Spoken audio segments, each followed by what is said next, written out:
The man known to history as Jefferson Phineas Davis was born near Fairview in the state of Kentucky on the 3rd of June, 1808. He was christened Jefferson in reference to the third President of the United States, Thomas Jefferson, for whom his parents had great respect. His father was Samuel Emery Davis, whose family had come originally from Wales to the British colonies and had travelled to Georgia from Philadelphia. Samuel, born in 1755 or 1758, joined the American Revolutionaries and fought against the British Army during the War of American Independence.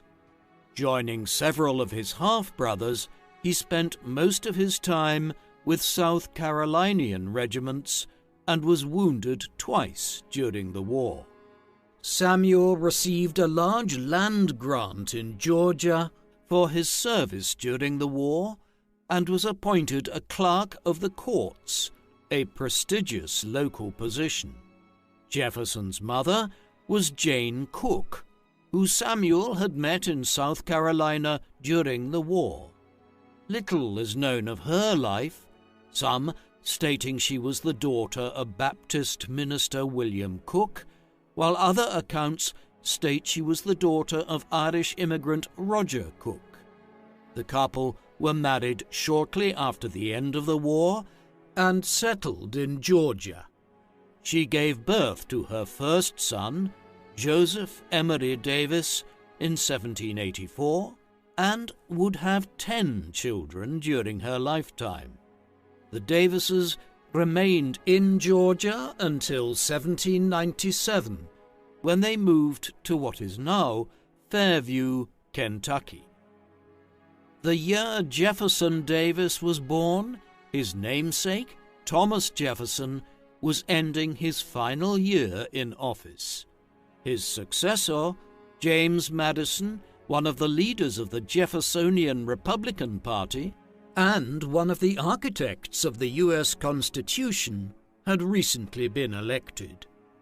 The United States was rapidly developing and expanding westward, particularly following the collapse of French efforts to renew their North American empire following the disastrous defeat against the Haitian forces in 1804.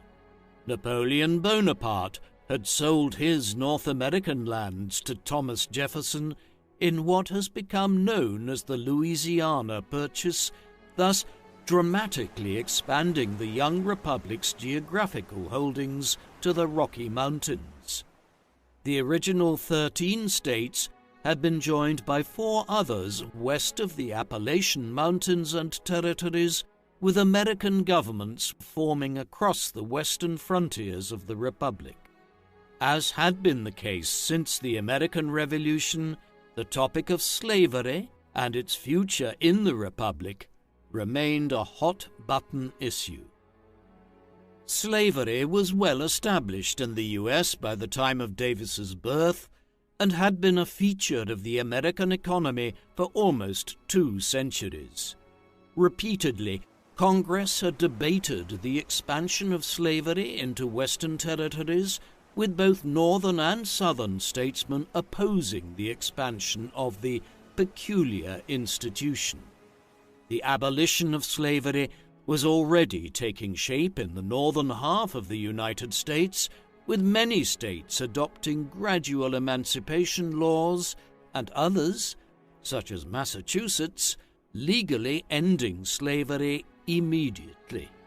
The United States also in 1808 abolished the African slave trade, and for many people in the United States it seemed that slavery was gradually headed towards extinction.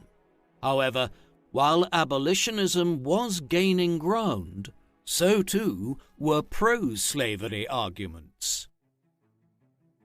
The Haitian Revolution, which was the first large-scale slave revolt that had resulted in an independent black nation, had deeply troubled many people in the Atlantic world, in part because of the extreme violence that had been enacted by both sides during the Revolution.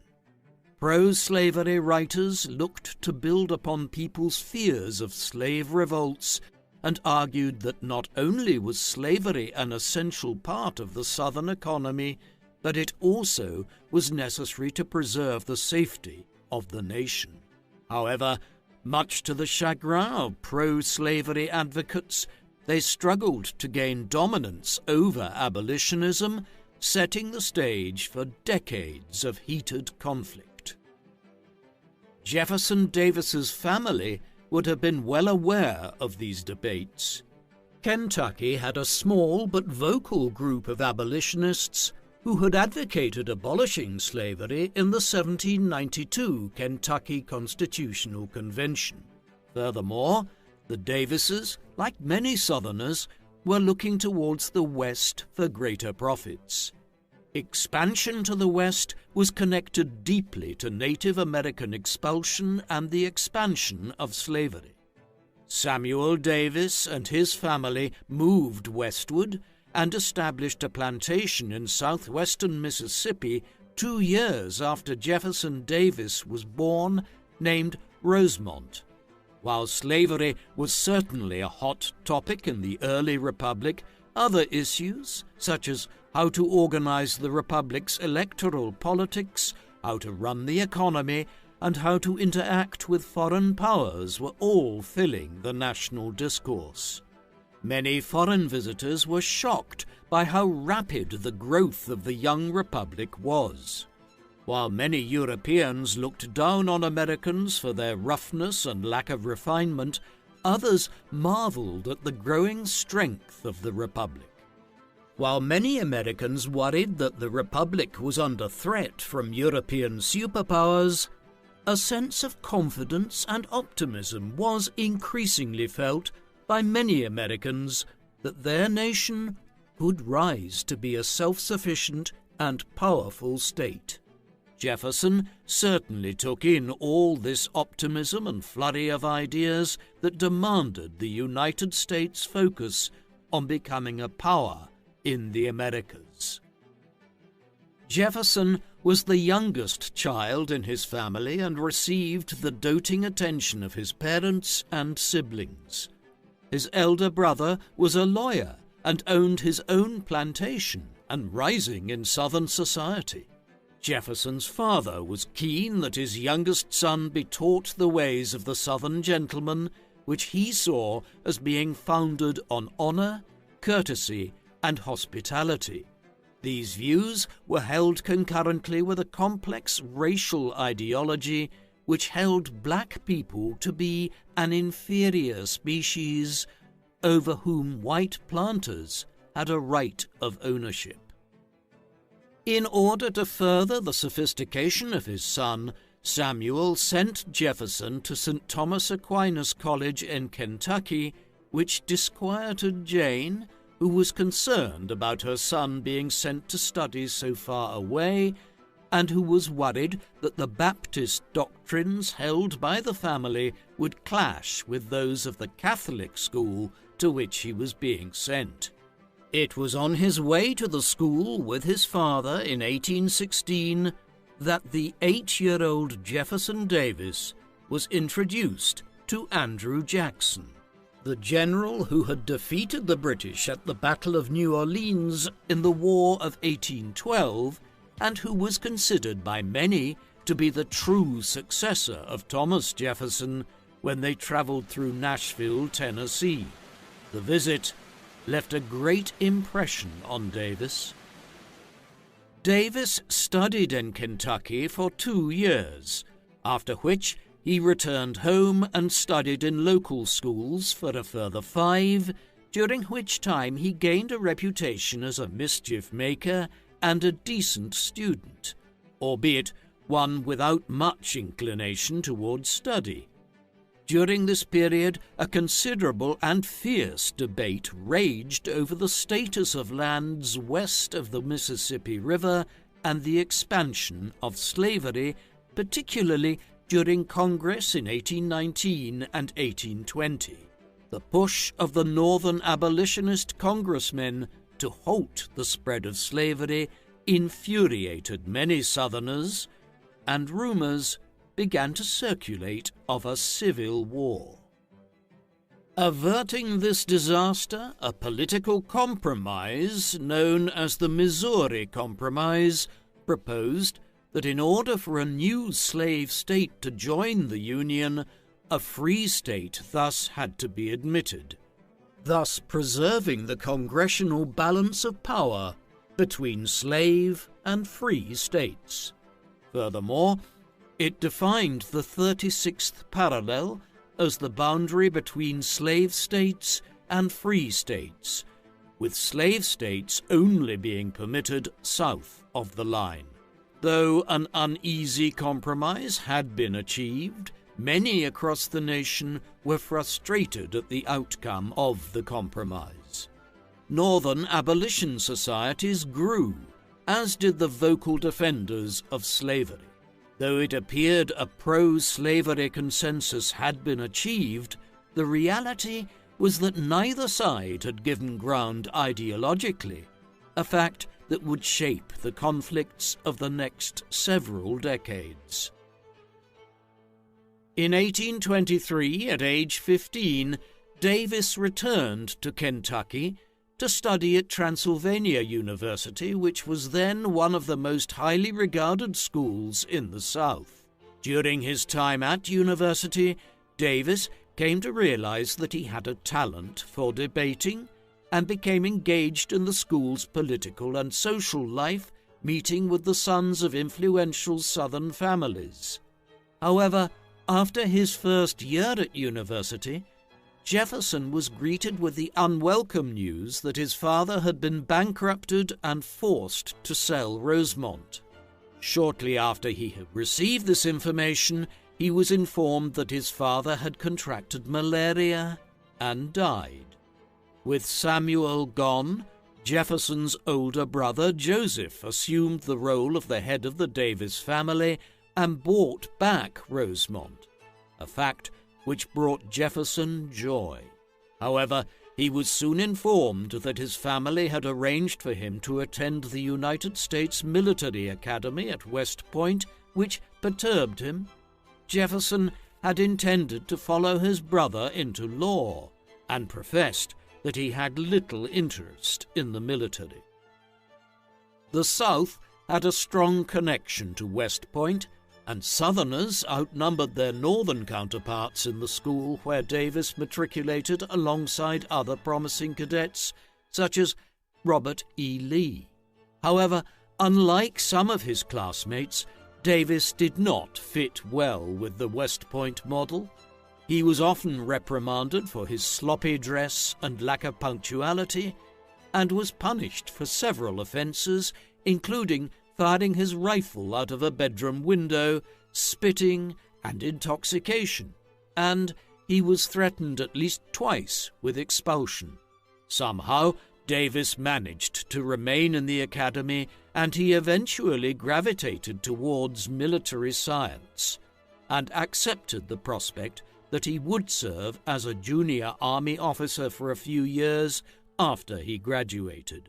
Davis left West Point in June 1828 and returned home to Mississippi before transferring to Missouri, now a slave state and the hub of military and economic expansion towards the West, to serve as a second lieutenant. Davis cut a dashing figure to the young women of St. Louis and was very popular, yet he was soon transferred again, this time to Fort Winnebago on the Wisconsin River in what was then Michigan territory. Davis was constantly sick and considered the region dull. Davis spent his time overseeing the management of an army base and the construction of a sawmill, and in the winter of 1830 to 1831, Davis caught pneumonia and was nursed back to health by his enslaved servant, Jim Pemberton. After this interlude, Davis was posted to Galena, Illinois, where he mediated a conflict which had developed between settlers and Native Americans. Davis cared little for the indigenous population and generally regarded them as inferior and savage, as was typical of many Westerners. Davis generally favored settler communities whenever he had the chance. Davis remained in the region until 1832, before he asked for leave to return home. Whilst he was in Mississippi, tensions between Native American and settler communities in Illinois had reached a breaking point and erupted into what became known as the Black Hawk War, named for the chief who led the native resistance. Davis missed the fighting, but returned to Illinois in time to be posted as a commander in Black Hawk's guard duty when he was transferred from Fort Crawford to St. Louis. By 1833, Davis remained at the lowly rank of second lieutenant despite having served as an officer for 5 years. This lack of recognition and excitement led Davis to frustrated insubordination. He was eventually promoted to first lieutenant of cavalry, but his attitude remained the same, and he was later court-martialed for being disrespectful to his commanding officer, Major R.B. Mason. Jefferson put his debating skills to work, as he was able to successfully defend himself by arguing that Mason had disrespected his honor first. It was during this period that Davis caught the eye of Sarah Knox Taylor, the daughter of Colonel Zachary Taylor, his commander at Fort Winnebago and later President of the United States. The two exchanged love letters for 3 years before Davis proposed to her in 1835, which was reluctantly agreed to by his commander, who had only a few years earlier denied Davis's request. Jefferson resigned his commission and married Taylor at a ceremony in Kentucky. Davis had, by this time, begun building up his status by purchasing enslaved African Americans and obtaining 800 acres from his brother Joseph, where he founded his own plantation called Briarfield Plantation. However, tragedy struck when only a few days after going to Louisiana for their honeymoon, the young couple became sick with malaria. Davis recovered. However, his young bride continued to struggle until her death on September the 15th, 1835. Davis was devastated at the loss of his wife and returned to his brother's plantation to recover. He threw himself into building his plantation, expanding the cotton production of his land with the labor of his enslaved servants. During this time, Davis took a short trip to Cuba and then spent time in Washington, D.C., where he attended sessions of Congress, which was in full swing. Davis listened to the lively debate surrounding how involved the United States should become in the revolt of American settlers in the Mexican province of Texas. In April 1836, Texan rebels had routed the Mexican army at the Battle of San Jacinto, and there was a debate as to whether the territory should be admitted to the United States. Southerners overwhelmingly supported the move, but many in the North were concerned about admitting such a large slave state to the Union. He likely listened to men such as John Calhoun from South Carolina, who had increasingly threatened to lead his home state out of the Union, a policy which enraged the then President Andrew Jackson, who rejected the idea of secession. Davis had no personal quarrel with the idea of slavery and maintained a belief that militias were required in order to keep slaves in order and to prevent rebellion. However, whilst a defender of slavery and the ideology of white supremacy, Davis disagreed with some fellow landowners in their approach to treating slaves as animals who could be subject to pure physical coercion. He allowed his slaves to use his guns to go hunting and to help themselves to his corn supply, and provided decent health care in the event of injury or illness. While expanding his own cotton plantation, Davis watched the development of national politics with keen interest, and soon found an outlet for his general boredom by entering the political arena. The two dominant parties of the era, the Whigs and the Democrats, both had broad national appeal. The Whigs were generally favored by the Southern elite, although Davis ended up backing the Democrats, the party of Andrew Jackson and Thomas Jefferson. The Democrats were generally favored by smaller plantation owners, although they were the underdog party in Davis's district. Davis found that he was a natural politician and was soon put up by the Democrats in large debates for state offices. This was the era of stump speeches and rowdy party meetings. Supporters and opponents flocked to public speeches as candidates took American democracy directly to the voters.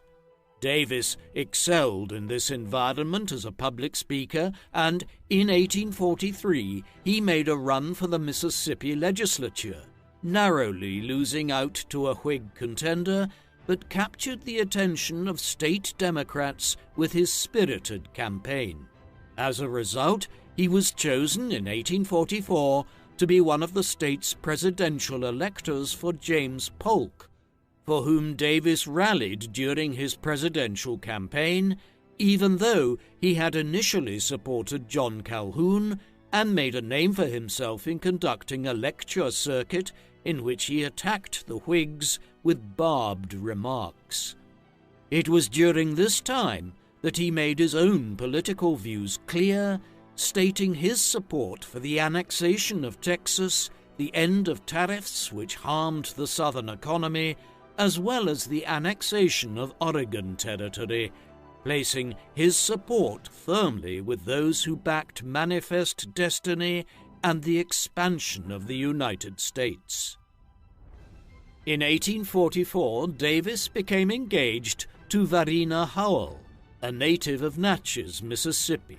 Davis had removed himself from much of the romantic scene since the death of his wife, but he had fallen in love with Howell, who had an extensive knowledge of politics and literature. The two were married a year later in 1845 and honeymooned in New Orleans, and in late 1845, Polk was elected president, and Davis, as his spokesman in the South, gained considerable political influence as a result. With this high level of political backing, Davis decided to run for Congress and was duly elected to the House of Representatives. He arrived in Washington 3 weeks after he learned of his victory and set about garnering support for the annexation of the Oregon Territory, which he believed to be of vital importance for the health and safety of the United States. Davis also advocated for policies which backed a Jeffersonian interpretation of the Constitution, such as the clear division of power and shared responsibilities between federal and state governments. Davis's time in Congress was cut short when, in March 1846, tensions between the U.S. and Mexican governments reached a breaking point.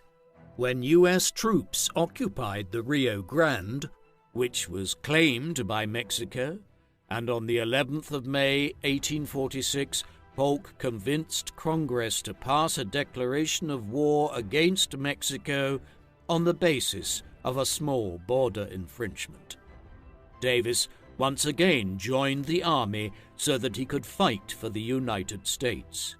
He resigned his seat in Congress and assumed command of the 1st Mississippi Rifles Infantry with the rank of colonel. Davis outfitted and armed his soldiers at his own expense, and sailed for Texas to fight under the command of Zachary Taylor, his former father-in-law. Taylor, known as Old Rough and Ready, was a gifted general, and Davis found him a fair and effective commanding officer. In September, Davis's regiment was sent to besiege the town of Monterey, and after an assault which lasted a week, the fortified town fell. However, this victory led to several negative events. Taylor, a popular general, was seen as a political threat to Polk, who, in an effort to hamstring Taylor's military capabilities, directed troops away from his command and toward General Winfield Scott, supposedly as a precursor to an assault on Mexico City.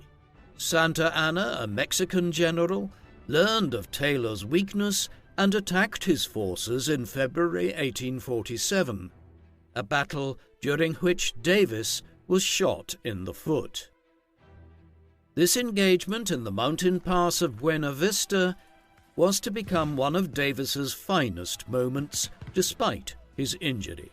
During the battle, he pushed his men forward and halted the Mexican advance, turning the tide in favor of the Americans, and, by the end of the 22nd of February 1847, Taylor had defeated the Mexican assault. Davis was hailed as the hero of Buena Vista, and he was sent home soon after as a result of his injury. Once home, Davis observed the events unfolding in Mexico from afar, unable to militarily affect the outcome of the war. Davis wished for the expansion of the U.S. into the entire area of Mexico, and his wish was granted in part when the Mexican government capitulated in early 1848, handing the U.S. California and its other northern territories. This acquisition occurred alongside the signing of a treaty with Britain, which handed the U.S. control of Washington, Oregon, and Idaho. Collectively, these events expanded the land area of the U.S. by more than a half. The expansion pleased expansionists such as Davis, but inflamed the debate over slavery, which was now questioned in relation to these new states. In December 1847, Davis returned to Congress, this time on crutches, where he was hailed as a national hero and took up the vacant seat for Mississippi in the Senate. The intensity of the debate around slavery heightened rapidly after this period, characterized with the introduction of the Wilmot Proviso, sponsored by David Wilmot, which attempted to prevent any expansion of slavery to the new, formerly Mexican territories. Davis, along with many other Southerners, viewed this as a definitive attempt by Northern politicians to control the South, which increased the war footing that Southern politicians adopted. The question of California was also incendiary, and it was feared that if the territory, recently populated owing to the gold rush, would enter into the Union as a free state, that this would give the advantage to free states in Congress. The tempo of these debates soon reached fever pitch, and fistfights began to break out between representatives in Congress, whilst Southern politicians increasingly mentioned and then threatened secession from the United States. Davis adopted a position which sought to keep the South in the U.S., but to sustain its slave economy, he argued that the South should have a fair share of slave states in the new territories of the West. While supporting the South remaining in the United States, Davis also broke from his political hero Andrew Jackson in declaring that the South had the right to secede from the Union. This explosive view rested on the belief that the federal government had overstepped its bestowed authority by attempting to enforce anti-slavery policies both in the South and in the wider congressional settlement. In short, Davis argued that the North had no right to use the federal government to tell Southerners what to do with their property, which, in his view, included the people they kept as slaves. Many Northerners who espoused the concept of free labor, a political belief system that held that free labor, or people working for pay, was far superior to enslaved labor. Built upon ideas that have been advocated since before the American Revolution by men such as Benjamin Franklin, free labor ideology insisted that slavery was unproductive and also immoral. It harmed white people and degraded men into a state of savagery. However, free labor aided nations and people in becoming virtuous and increased economic output. Equally committed to American expansion, free labor advocates believed that it was essential that lands be kept out of the hands of slaveholders and instead given to individual citizens to work as small farms. Expansion west was a safety valve to the increasing population and wretched living conditions in the North's inner cities. More and more Northerners were becoming convinced that not only was slavery degrading, but it was an active threat to the progress of free labor, particularly as Davis and his fellow Southerners advocated for the expansion of slavery. Davis was at the center of two competing visions of American empire, one being based in free labor and the other on slavery. Davis, a vocal and feisty advocate for slavery, was consistent in his push to turn America towards an increasingly pro-slavery policy. The deepening divide between the two camps concerned many Americans, including Davis's former father-in-law, Zachary Taylor. Zachary Taylor had, by 1849, become president and was deeply concerned by talk of secession. Other politicians, such as Henry Clay, attempted to bring about a settlement with the Compromise of 1850, which suggested that California be admitted as a free state, with other new states admitted on the basis of their own decision. Resolutions passed at the same time that a call for the abolition of slavery in Washington, D.C., where it was still legal, was presented. The compromise was deeply unpopular across the country. It divided the two sides between their moderate and extreme wings. Moderates on both sides hailed the proposal as a way of avoiding conflict and division, whereas hardliners argued either that the proposal was too restrictive on slavery or not restrictive enough. Davis, joining other irate Southerners such as John C. Calhoun, himself argued that the bill did not protect the rights of the South adequately and felt that the compromise did not define and guarantee the rights of slave states on the question of admitting new Western states. Politicians such as Henry Clay and Stephen A. Douglas, the key organizers of the compromise, defended the concept. While many Southerners were, in fact, in favor of a compromise, there was still enough political capital to continue to support hardliners such as Jefferson Davis in pushing back against the compromise. In the autumn of 1851, Davis was informed that the Democratic candidate for governor of Mississippi, John Quitman, had resigned from the race. Davis was invited to take up the mantle and returned to Mississippi to fight for the seat. He narrowly lost the race and returned to his plantation, adamant that he would remain out of politics until the people of Mississippi came to back his point of view. In 1852, Davis and Varina had their first child, whom they named Samuel. The pair would go on to have 5 other children, 3 boys and 2 girls. However, only his female children lived beyond the age of 21. As his family grew, Davis found himself returning to the world of politics as he engaged in campaigning for Franklin Pierce, who was successfully elected president, leading Davis to be offered a position in the cabinet as the Secretary of War as a reward for his loyalty and efforts. Davis took his position in 1853.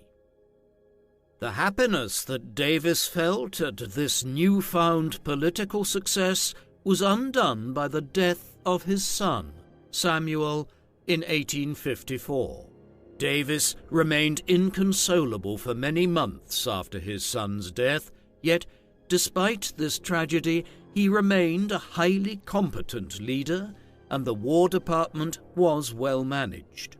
He helped lead the War Department through a series of new innovations, including the formation of the Army Medical Corps, new cavalry and fortress-building tactics, as well as shipping camels over from North Africa to act as pack animals in the new southwestern territories. Davis also extended his reach into other areas of governmental administration and oversaw the construction of a new dome and wings to the Capitol building, and even attempted to plan and map out a new transcontinental railroad, one that ran through the South, of course, and perhaps one of his most ambitious failed ventures was an attempt to get the Spanish government to sell the island of Cuba to the U.S., which he hoped would be entered into the Union as a slave state.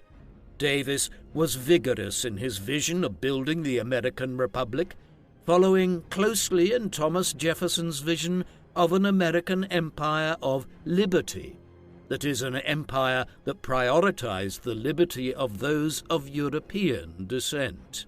Rather than just be an empire confined to the North American continent, Davis and others viewed the American empire expanding southward, incorporating the Caribbean, Central, and South America. With these expansions, slavery would progress as well.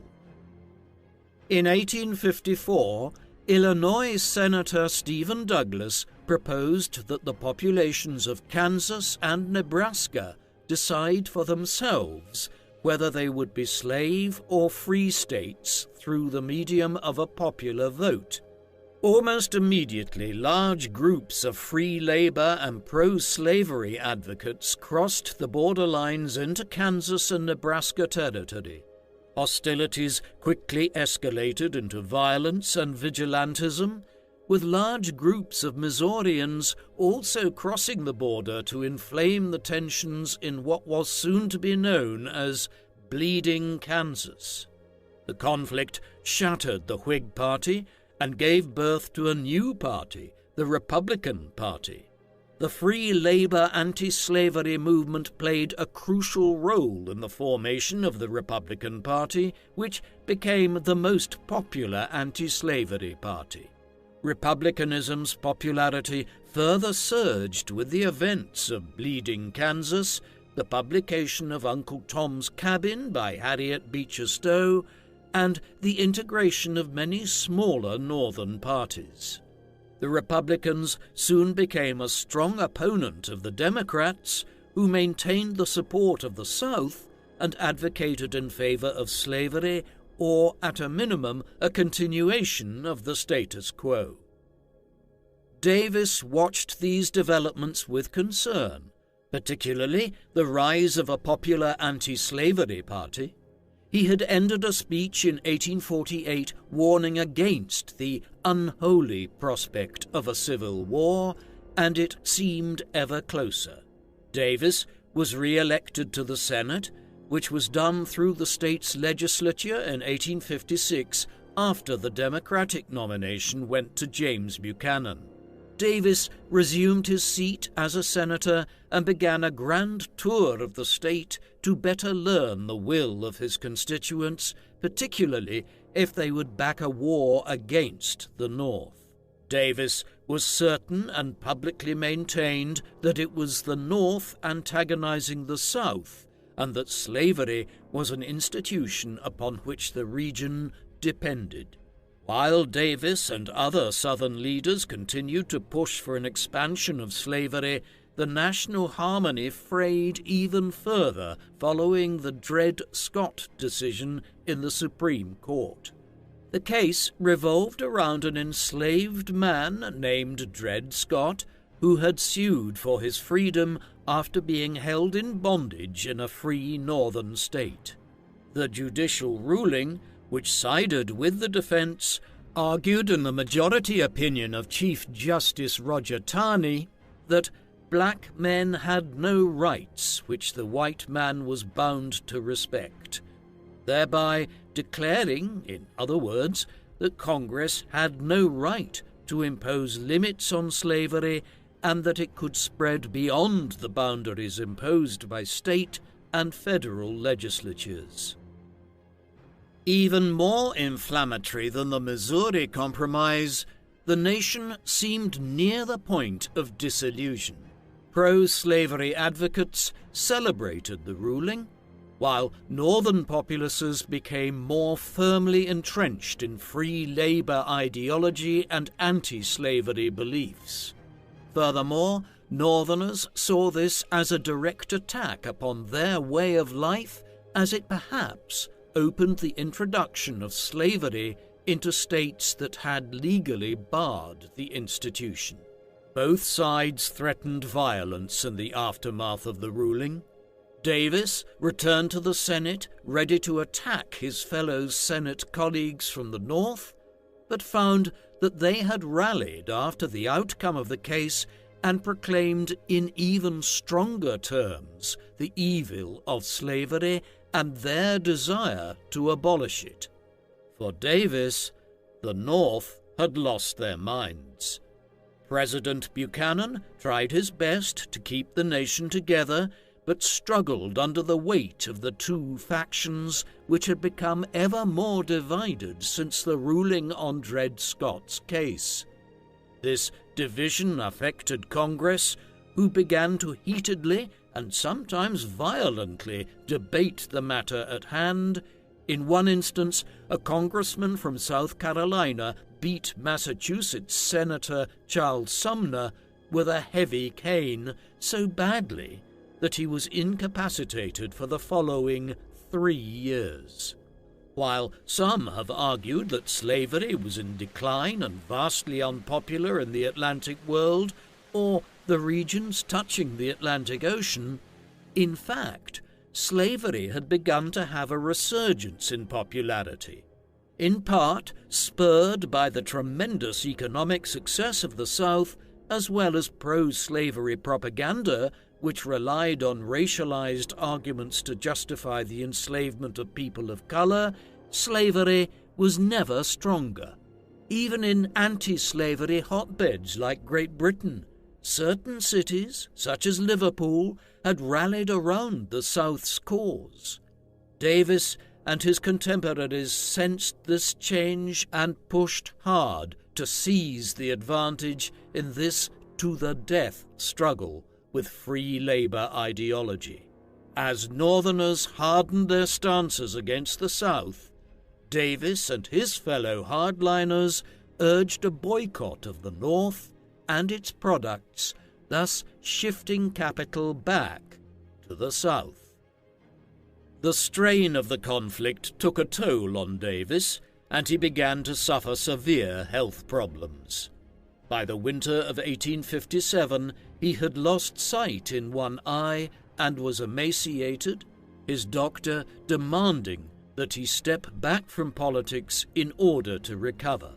Davis did so in 1857, travelling with his family, hypocritically, to a resort in the North.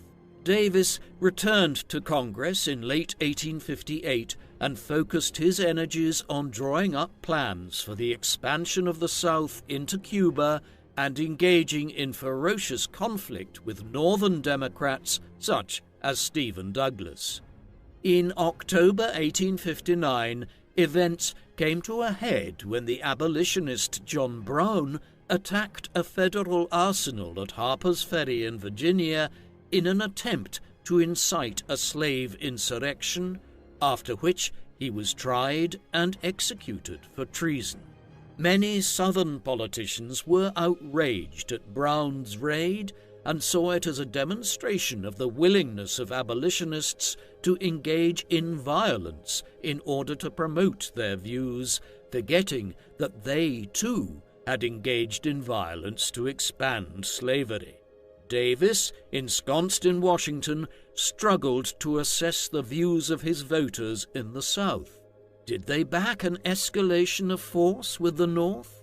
Davis pondered this question, but drifted ever closer to the Southern radicals in Congress, and in April 1860, the Southern Democrats met in Charleston, South Carolina, in order to elect a new presidential candidate. Davis knew that he had widespread support in the South, but understood that he was a controversial figure and unlikely to win much support in the North as a result. He therefore made no effort to seek the nomination. The Democratic Convention was left divided between two candidates. Northern politicians broadly supported Stephen Douglas, and Southern Democrats backed John C. Breckinridge. A few weeks later, Abraham Lincoln secured the nomination for the Republican presidential candidate on the promise that he would end the spread of slavery, though not to abolish it. The election that followed was a disaster for the Democrats. Seriously divided between two polarizing candidates, Abraham Lincoln was able to defeat their challenge with ease by providing a stable reassurance that he would end the spread of slavery, a sentiment which rallied and united much of the North. Lincoln made clear from the outset of his presidency that he had no ambition to abolish slavery, rather to stem its spread. This was a statement designed in part to appease the South, which remained suspicious and continued to debate secession from the Union. Lincoln won the presidency without a single Southern electoral vote, the first time in the nation's history. Many Southerners believed this signaled the end of the South's dominance of the presidency. South Carolina, on the 20th of December 1860, declared formally that it was leaving the United States, closely followed by Mississippi, Florida, Alabama, Georgia, Louisiana, and Texas.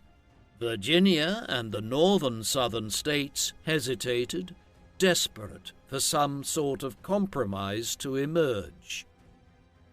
When he learned that Mississippi had seceded from the Union, Davis left Congress and gave a farewell address on the 21st of January 1861. He called for all southern states to cede and argued that they had been driven to this course of action as a result of the aggression and intransigence of the North. On the 8th of February 1861, the ceded states issued a declaration which proclaimed a constitution for a new Confederate States of America, making clear that the new nation was founded on supporting slavery and individual rights for each state. Davis was selected to be the president of the new Confederacy, based on his extensive experience and popular support in the South. On the 18th, Davis delivered his inaugural address on the steps of the Capitol building in Montgomery, Alabama. He spoke of the new Confederacy in revolutionary terms and compared the Declaration as akin to those who had revolted against the British in 1776. Davis believed that the South was following in the tradition of the American Founding Fathers and saw their actions as a return to the correct principles of the past. After he had concluded, Davis went to work in forming and organizing a new cabinet, filling the 6 available positions with one man from every Confederate state bar Mississippi, his own. Davis also understood the importance of international recognition for the Confederacy and sent commissioners to Europe in order to try and establish formal relations as a matter of urgency. It appeared that Great Britain and France would be willing to align with the Confederates. However, hesitancy on the great powers' part aided the Confederacy, and demonstrations in Liverpool were held in support for the South. Davis also armed the Confederacy and oversaw the formation of the Navy and state militia, which would form the basis of the Confederate armed forces, and directed a great deal of attention in trying to convince the slave states which had remained a part of the Union to come over to the Confederate side so that their economic, military, and political power be augmented. Lincoln attempted the opposite and extended a hand of friendship to slave states, assuring them that the South would not be invaded and that they would be permitted to peacefully coexist with free states in the North. He also warned that the Union would not tolerate seizure or damage to any of its property, a term which was soon to be violated in a move which sparked off the Civil War. Davis and his fellow politicians in Confederacy were irritated and threatened by the presence of a Federal outpost, Fort Sumter, which lay on an island at the entrance to the port of Charleston, one of the South's most important landing areas. Davis was informed in April 1861 that a Federal naval convoy was headed to the fort and ordered that it be reduced, a command which was received by General Pierre Beauregard, who subsequently bombarded the fort from the shoreline. This attack sent shockwaves throughout the continent, and Lincoln declared that it was an act of rebellion against the U.S. government, subsequently ordering 75,000 volunteers to fight against the insurrection. Tennessee, Arkansas, North Carolina, and Virginia all ceded from the Union at this stage and joined the Confederacy, with 4 other states, Delaware, Missouri, Maryland, and Kentucky, remaining in the Union but unofficially contributing many thousands of men to the Southern war effort. In June 1861, the Confederate capital was moved to Richmond, Virginia, to which Davis traveled in the same month, hailed by cheering crowds and salutes. From Virginia, and alongside figures such as Robert E. Lee, Davis began to sketch out the war plan for the South. Both he and Lee preferred to fight a defensive war and hoped to take advantage of new weaponry which gave an advantage to troops ensconced in a defensive position. The two men also hoped to deploy the Confederacy's navy and squadrons of privateer vessels against Northern ships, wearing it down and eventually leading it to sue for peace.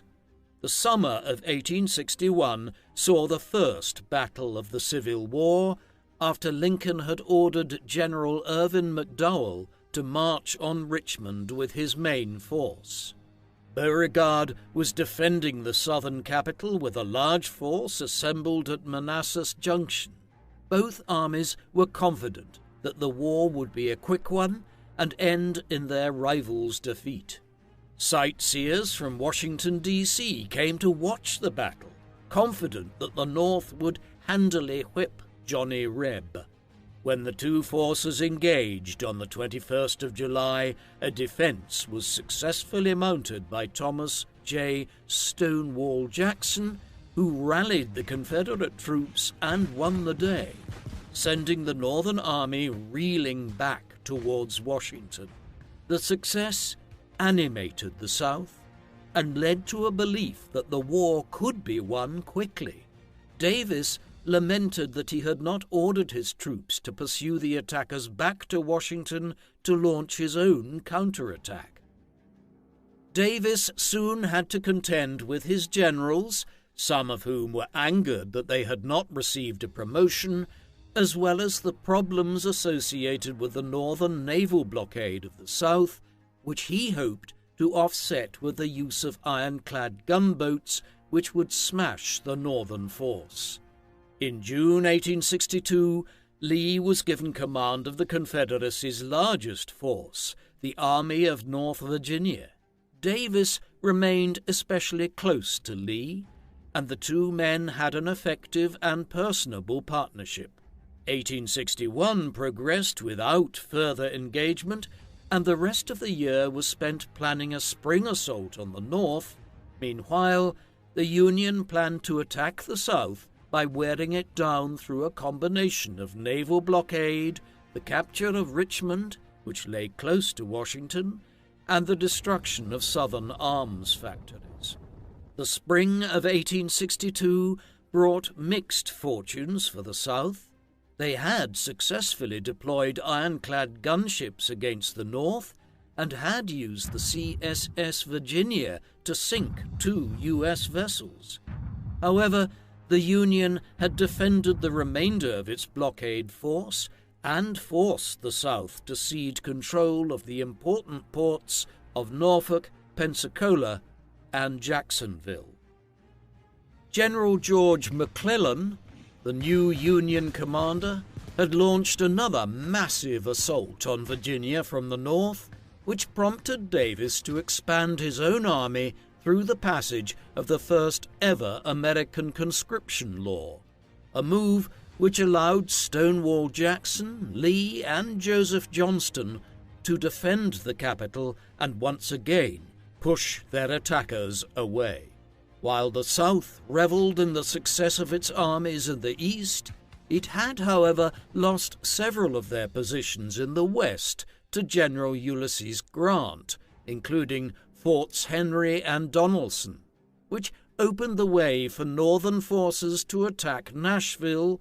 A furious battle was fought at Shiloh in April 1862, where the South nearly defeated Northern forces before they rallied and forced the Confederacy to back down. This action led to the death of General Johnston, a loss which deeply affected and upset Davis. Facing losses in the West and a stalemate in the East, the Confederacy continued to suffer from economic mismanagement at this time, and high levels of inflation rendered its banks impotent. Davis responded to shortages by printing money, which made the situation worse, and conscription had gutted out the domestic workforce as well as those who were employed to oversee slaves. In the summer of 1862, Lee proposed that his army march north and invade Maryland, with an attempt to capture both Baltimore and Washington, a plan to which Davis agreed, believing that such a move could convince Maryland to cede from the Union, but the plan was thwarted when Lee's troops were engaged by McClellan's Army of the Potomac at the Battle of Antietam on the 17th of September and driven back, in what was one of the bloodiest battles of the war. The Union victory at Antietam led Lincoln to issue the Emancipation Proclamation, which declared that, as of the 1st of January 1863, the North would consider any enslaved person in the Confederacy to be a free person. This action angered the South beyond measure, but won the North a great deal of international support and further isolated the Confederacy. Furthermore, the Union Army began recruiting all African American units, which further inflamed Southern anger. Jefferson Davis responded by calling for laws to punish captured black soldiers which resulted in brutal measures that violated the laws of war. In early 1863, the Confederacy defeated another Union attack at Fredericksburg, Virginia. Any beliefs that a swift victory could be enacted against the Union, though many were hopeful as the Southern armies under Robert E. Lee continued to inflict defeats on the Union. Though the situation had worsened in the West, Davis and others believed that one successful knockout victory in the North would bring in outside support from France and Great Britain. Furthermore, Confederate leadership knew that the war had become increasingly unpopular in the North, with many Copperhead Democrats winning positions, thus threatening the war effort. The romanticization of war had run into the hard reality of conflict. Families and communities were decimated as thousands of men never returned from the dozens of battlefields throughout the South and Southwest. The Union naval blockade had been very effective, but other aspects of the Northern military had failed to realize significant gains. Still, Davis felt immense pressure from both the outside and internal affairs. In the early half of 1863, Davis had travelled to the front and delivered speeches to soldiers and civilians, many of whom were sombre and depressed. He himself had been affected by the war, as the Union Army had captured his Mississippi plantation. Davis returned to Richmond feeling wholly encircled. Texas, Arkansas, and Mississippi were directly threatened by Generals Sherman and Burnside of the Union Army, and he knew that the South would lose if the conflict became a war of attrition. Indeed, the President of the Confederacy had also come under fire from his own population, with critics arguing that he was a nepotistic leader who gave positions of command away on the basis of his friendships and not the abilities of the person, that he neglected the Western Front, and that he governed without sufficient consultation with his cabinet.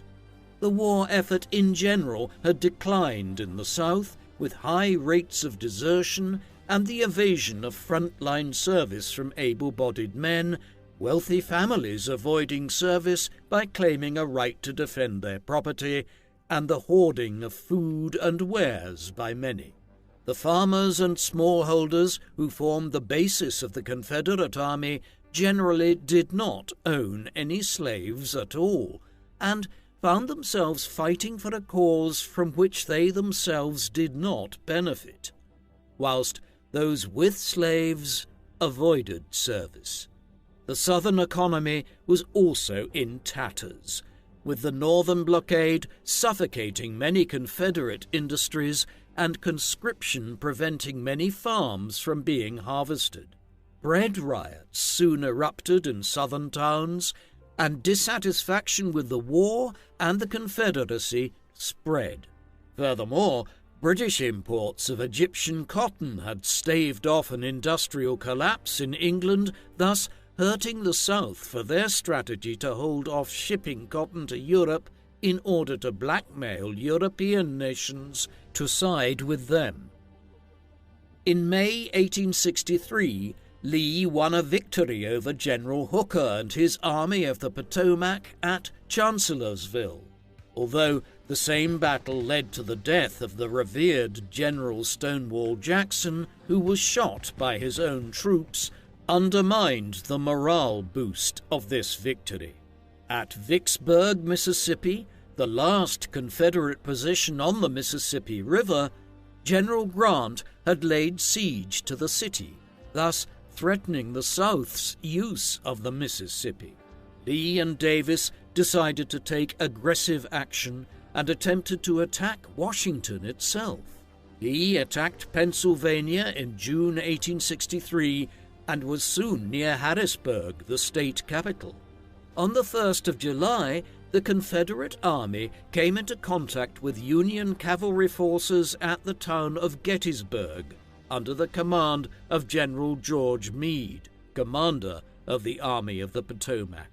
The initial skirmish between the two sides soon became a large battle which lasted for 3 days. Lee's attacks on Union positions were repelled with great losses. General George Pickett launched a final suicidal attack on Union positions on the morning of the 3rd of July, which failed, and forced Lee to withdraw, leaving many thousands of bodies behind him. Meanwhile, at Vicksburg, on the 4th of July, the Confederate Army surrendered, thus severing the Confederacy in two. Davis referred to the loss at Gettysburg as the darkest hour of our political existence, and settled on the belief that the only way the South could win was if some anti-war faction in the North toppled Lincoln's government before the South was forced to concede. Davis attempted to secure the South's financial position by selling vast sums of cotton, which he had shipped to neutral ports in the West Indies on runner ships that transported cotton out of the South and brought back much-needed supplies. General Buxton Bragg in Tennessee had some limited success against the North when he defeated the Union Army at the Battle of Chickamauga, although he was criticized for not pressing a counterattack and was asked to resign by his general staff, a conflict into which Davis had personally to intervene in order to keep order. Bragg was later defeated at the Battle of Chattanooga in Tennessee, after which he was forced to withdraw his troops, opening the way for the Union into Atlanta. Despite the desperate situation in the South, Davis refused to surrender. He ate and slept very little, and his health declined even further as the war dragged on. In April 1864, his son Joseph was killed after he had fallen from a balcony, and he entered a mood of deep depression. The effect this had on his governance can be seen in the orders he issued around this time. Davis had requested to Lincoln that prisoners be exchanged, to which the Union president disagreed.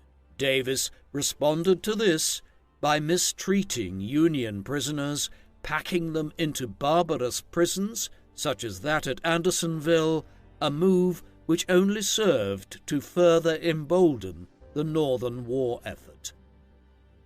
In March 1864, Grant was made Supreme Commander of the Union armies, a rank which had not been held by any other person since Washington himself, and in May he launched a massive attack on Virginia, whilst Sherman attacked Johnston's forces in Georgia. On both fronts, the Confederate Army was outnumbered by 2-1, and the South was forced into a punishing defensive action. Johnston was soon pushed back towards Atlanta, and a frustrated Davis replaced him with General John Bell Hood, whom he saw as more aggressive.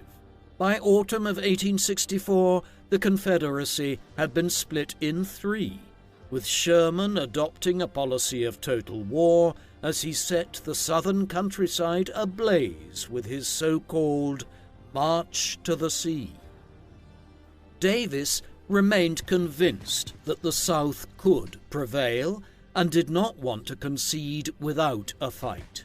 He attempted to rally his ministers and his population for a final stand, even proposing that slaves be forced into the Confederate Army to fight on behalf of the system that enslaved them. However, this order was never carried out. Secret negotiations with the North intensified when Vice President Alexander Stephens met with Lincoln in order to negotiate a truce, though Lincoln declined the offer. On April the 2nd, 1865, Davis and his staff collected their papers and travelled out of Richmond, their remaining troops destroying anything in the city which could be of value to the enemy. He ordered that the Confederate citizens continue the fight, though, to his shock, Davis learned that Lee had chosen to surrender at Appomattox in northern Virginia on the 9th of April, rather than begin a guerrilla war in the mountains of Virginia. With the situation desperate, Davis headed south to North Carolina and Georgia, attempting to raise armies to strike back at the Union. His generals and Confederate governors all stated that they did not have the troops to do so. Moving westward, Davis believed that he could fight from the west, where a Confederate army under Kirby Smith was still active. As he traveled southward, he learned on the 15th of April that Lincoln had been shot and later killed. While heading west on May the 5th at Washington, George Davis officially dissolved the Confederate government. Only a few days later, as he was crossing Georgia, he ran straight into trouble. On the 10th of May, Davis was captured by Union cavalry officers outside of Irwinville, Georgia, whilst wearing a loose-sleeved cloak and having his head covered with a shawl, leading to the legend that he had been captured dressed in his wife's clothing as a disguise. The Confederacy had been well and truly defeated. Its economy, population, political system, and infrastructure lay in ruins, and hundreds of thousands of its men lay dead on battlefields across the North and South. Furthermore, now the Union not only stopped the expansion of slavery, but it also rejected it entirely, immediately freeing all those people who remained in slavery at the end of the war. The war fought to prevent the North from stopping the spread of slavery had ended with a complete abolition. It was a world turned upside down, and Southern whites were in a state of shock. Davis, once a respected and revered statesman, was now a laughingstock, hated and despised. He was imprisoned by the federal government. He had become the scapegoat for the defeat of the Confederacy, and it was only through the efforts of his wife Varina that he was eventually released on a $100,000 bail. President Andrew Johnson later pardoned Davis of the charges of treason leveled against him and all former officers of the Confederacy. However, even as a free man, Davis felt disconnected from the states he had once governed and was disquieted to see Union soldiers in the state capitals that he had once thought of as a separate country. In 1868, Davis moved his family to London, England, in the hopes of becoming an agent for a cotton importing firm, and was pleased for a short time at the warm welcome he received from members of the British aristocracy and Southern families who had moved there. He soon returned to the U.S. and took up a job as the president of the Carolina Life Insurance Company in Memphis. While there, racist politics had once again become influential in the South, spearheaded by organizations such as the Ku Klux Klan, which briefly served to revive Davis's status in Southern politics. However, he lost it all when, in 1874, the insurance firm Davis headed crashed, leaving him with little financial reserves. After several years of failed business ventures in the South and Europe, Davis moved to the Gulf Coast of Mississippi in 1877 after he was invited by a friend, Sarah Dorsey, to live with her, a move which put some strain on his marriage. In 1878, his son died, soon followed by Dorsey herself, who left Davis her house and much of her estate. Here he worked on his book, The Rise and Fall of the Confederate Government, which was criticized for being dry and polemical, and quickly fell into obscurity. His reputation after the war did not much improve, although Robert E. Lee defended his friend, stating that he was a talented leader and statesman and that he had kept the Confederacy on its feet during the darkest days of the Civil War. In the final months of his life, Davis was visited by many former Confederate soldiers and citizens who wanted to thank their once leader and who respected him for following the so-called lost cause. In 1886, he took advantage of this revival of popularity and travelled with his daughter on a final tour of the South, where he was loudly cheered and heralded as a hero. In 1889, he developed a bronchial infection and died in New Orleans on the 6th of December 1889, and was interred first in that city, finally to be moved to Richmond, Virginia. Jefferson Davis is seen both as a hero and a traitor, a man who attempted to found a nation and a man who is a symbol of white supremacy and rebellion against his government he swore an oath to protect.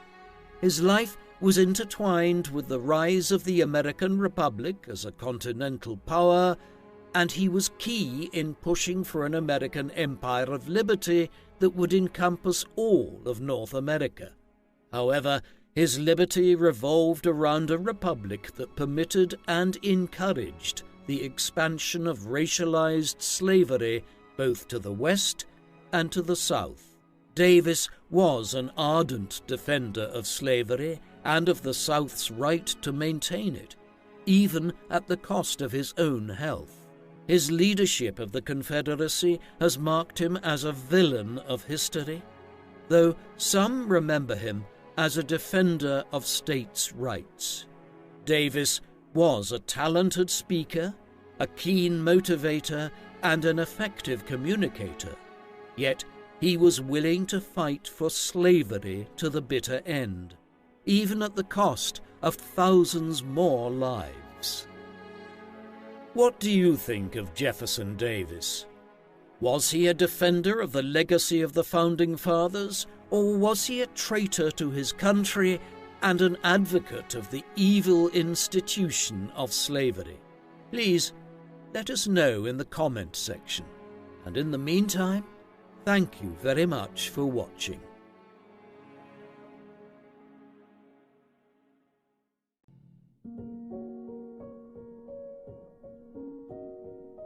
The man known to history as Robert Edward Lee was born on the 19th of January 1807 in Stratford Hall, Virginia. His father was Henry Lee III, who was born into a privileged family and was also a famous American Revolutionary War hero. Henry Lee grew up in one of the foremost families in Virginia, as his mother, Lucy Grimes, was once courted by George Washington, while his father, Henry Lee II, bred horses. When Henry III turned 14, he attended Princeton, with other founding fathers like Aaron Burr and James Madison standing out amongst his peers. It was during this time that Henry Lee became wrapped up in revolutionary sentiment and joined the Continental Army. He climbed through the ranks and earned the nickname Light Horse Harry, following the cavalry charge he led at the Battle of Paulus Hook, New Jersey, which drew the attention of George Washington. Following the war, he served as the governor of Virginia. Robert E. Lee's mother was Anne Hill Carter, who was born into a prestigious and wealthy plantation family. Anne's father, Charles Carter, was a fifth-generation plantation owner of the Shirley Plantation. Anne Carter married Henry Lee III during his governorship on the 18th of June 1793 in the governor's mansion parlor room. Following his retirement from the governorship, Anne moved in with Henry Lee at the family's holdings. Together, the couple had a total of 6 children, but only 5 survived into adulthood, with Robert E. Lee being the 5th child born. When Robert E. Lee was only 1, the family fell on hard times, as the main source of income, the Stratford plantation, was taken via entail and given to Henry's son from his first marriage, Henry Lee IV. The lost revenue was just one financial disaster that fell upon the family, as Henry Lee had terrible luck in land speculation and ended up in debtor's jail twice. While protecting one of his friends who opposed the War of 1812, Henry Lee was injured severely and left the family to recover. Robert E. Lee would not see his father again, as he died on the 25th of March 1818 on Cumberland Island, Georgia, whilst trying to reunite with his family. Ultimately, Robert's father became known simply as the man who wrote Washington a bad check. Lee spent his time with his widowed mother in a modest home, though this was only possible due to the Carters leaving a small legacy to sustain her. The family lived at the Ravensworth plantation, which was owned by one of Anne's relatives, William Henry Fitzhugh. Ravensworth plantation would serve as the backdrop for Lee's depressing childhood, as the house was on the outskirts of Alexandria, in the swampy, mosquito-infested and unhealthy part of town. The house's interior was never painted while the Lees resided there, and they did not live alone, as they frequently shared with boarders. Lee did not live a privileged childhood, but he had fond memories of his pet lobster and hummingbird, which began his love of animals. Yet they sadly both passed on the same day. Lee spent his summers swimming in the Potomac and playing in the local springs. He attended a plantation school in Fauquier County before attending the Alexandria Academy at the age of 14. He received an excellent education whilst attending the Alexandria Academy, learning literature, algebra, as well as the classics.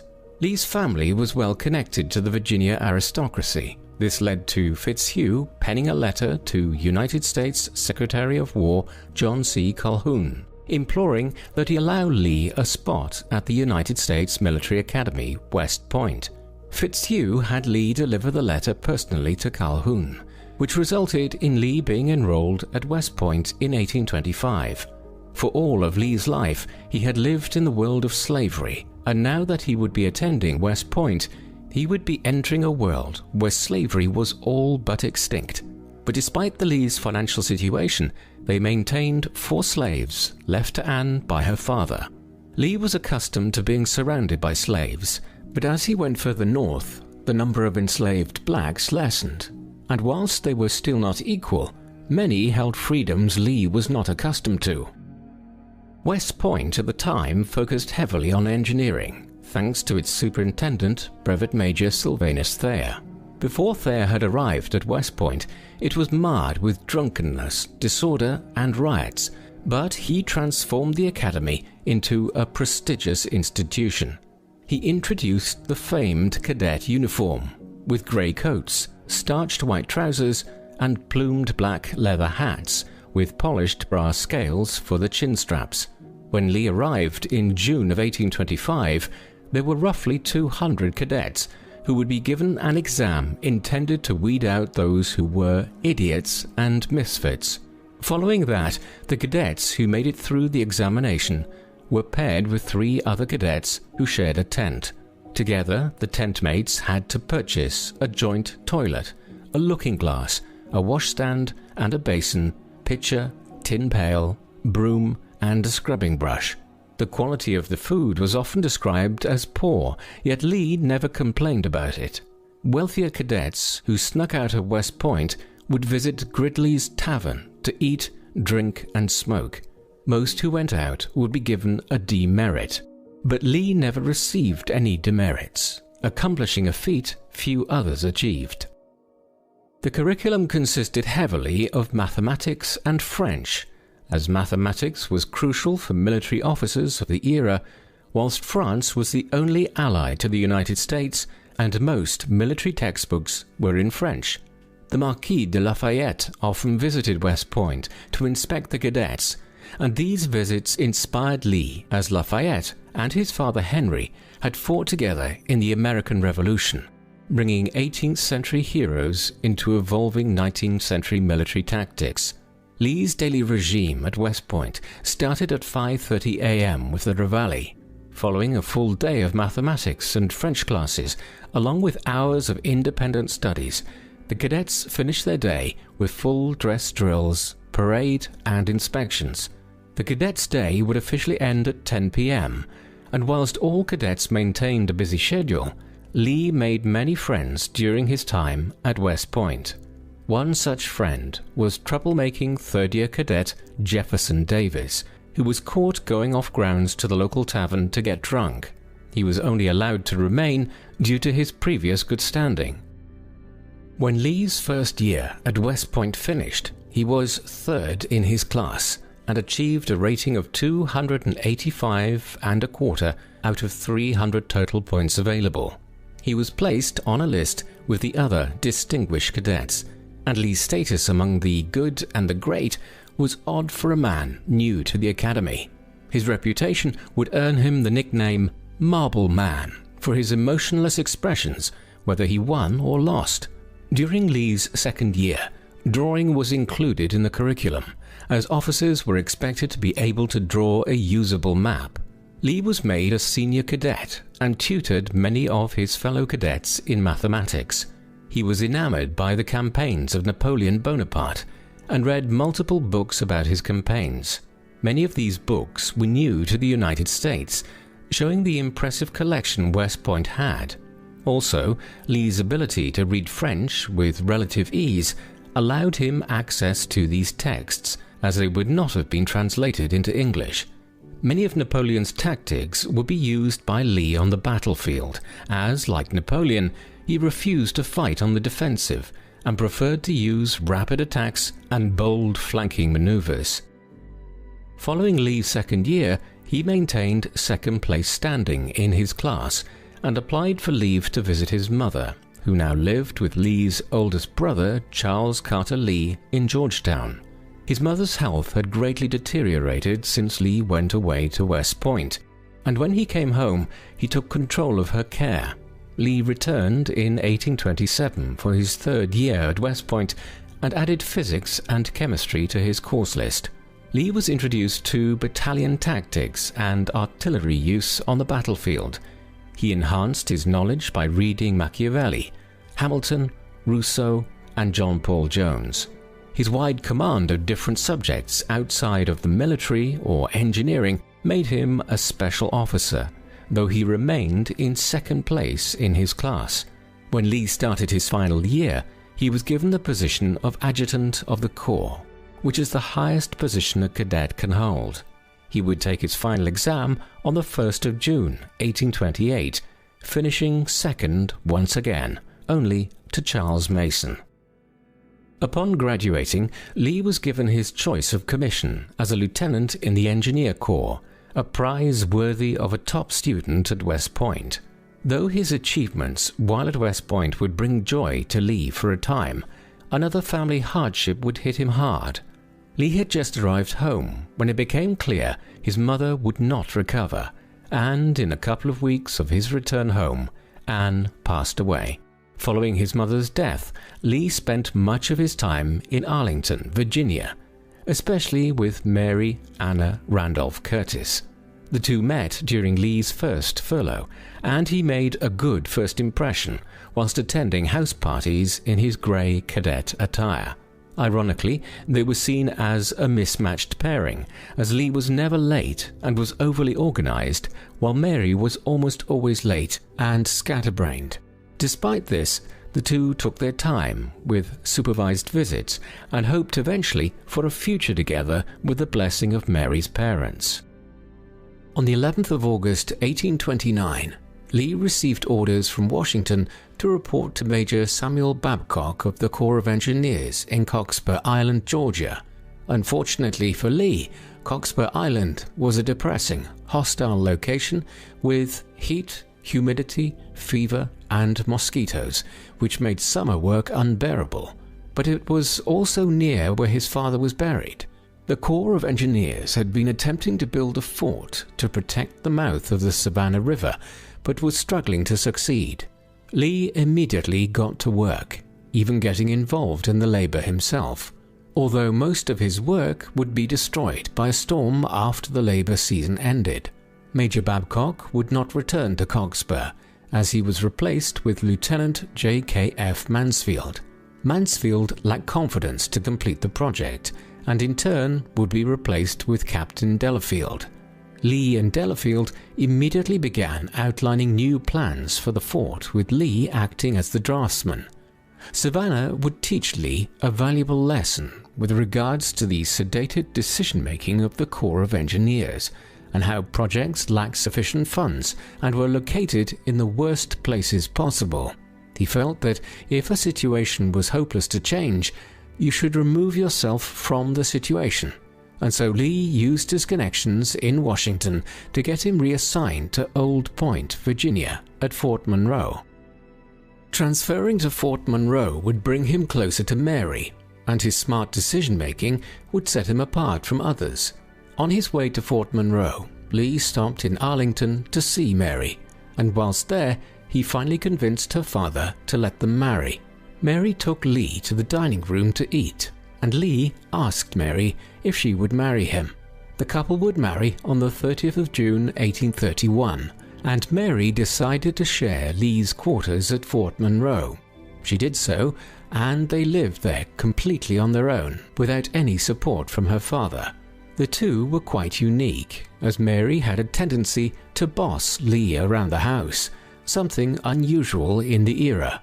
Nonetheless, the two maintained a strong bond, and it was during this time that the Lees acquired a place in Arlington, a location which enabled him to put down roots, something he never had during his childhood.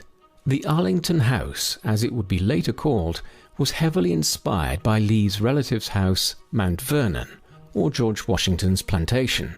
The couple moved into Lee's quarters at Fort Monroe in August of 1831, but his ability to work would be affected by problems with the authority of the garrison, between the fort and school leader Brevet Colonel Eustis and the engineer leader Captain Andrew Talcott. Disputes rose frequently between the two men, mainly because the labourers for the engineering corps were disruptive to military procedures, which vexed Brevet Colonel Eustis. Despite the conflict between the army and the engineers, Lee excelled and took on vast amounts of responsibility, despite his inferior rank to many other officers. Lee worked hard to complete Fort Monroe, which would become known as the Gibraltar of Chesapeake Bay, and it was during this time at Fort Monroe that America's only effective slave revolt occurred in Southampton County, Virginia, which became known as the Nat Turner Rebellion. Nat Turner was an educated slave who preached to other slaves about the evils of slavery and how one day God would release them from their chains, allowing them to enact their revenge against their owners. An eclipse gave Turner the sign he was looking for, and he started his rebellion on the 21st of August 1831. As a result of the rebellion, Fort Monroe received 3 companies of artillery to deter any further rebellions. This event would shock the South, as the myth of happy slaves was ultimately laid to rest. It also resulted in stricter laws regarding the freedom of slaves. Robert E. Lee was always consistent regarding his view on slavery and its effects on society. He was never an enthusiastic supporter, and in a letter to Mary, he stated that, quote, "Slavery as an institution is a moral and political evil in any country. It is useless to expatiate on its disadvantages.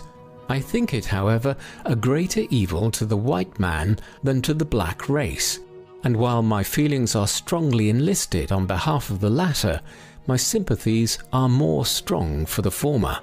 Although Lee expressed his approval of the institution of slavery, he still held the common view in the latter half of his letter that, quote, "The blacks are immeasurably better off here than in Africa, morally, socially, and physically.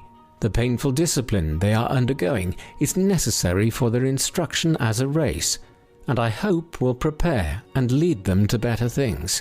How long their subjugation may be necessary is known and ordered by a wise and merciful providence. Lee held a young moderate Southern gentleman's view on slavery. While he agreed that slavery was immoral, he believed that the problem of slavery would be handled by God in his time, and it was not the responsibility of politicians or slave owners to answer the question. While Lee's approach was more of inaction towards the institution, despite his objection to it, others would take a different approach. Henry Clay, John Randolph, and Richard Bland founded the American Colonization Society to sponsor the creation of Liberia to send free blacks back to Africa. In order to satisfy slave owners, they were to be compensated for the loss of their slaves. Ultimately, the Liberia plan failed in its initial goal, and as tensions rose, it was written off as a slaveholder's scheme. The politics at Fort Monroe continued, and despite Lee's low rank, he always seemed to have more influence than senior officers, such as Colonel Eustis. This is believed to be because General Gratiot, the chief of the Corps of Engineers, had more political sway in Washington, D.C. over the chief of artillery. Lee would lead the project to extend and reinforce a 15-acre artificial island, which would eventually become Fort Wool.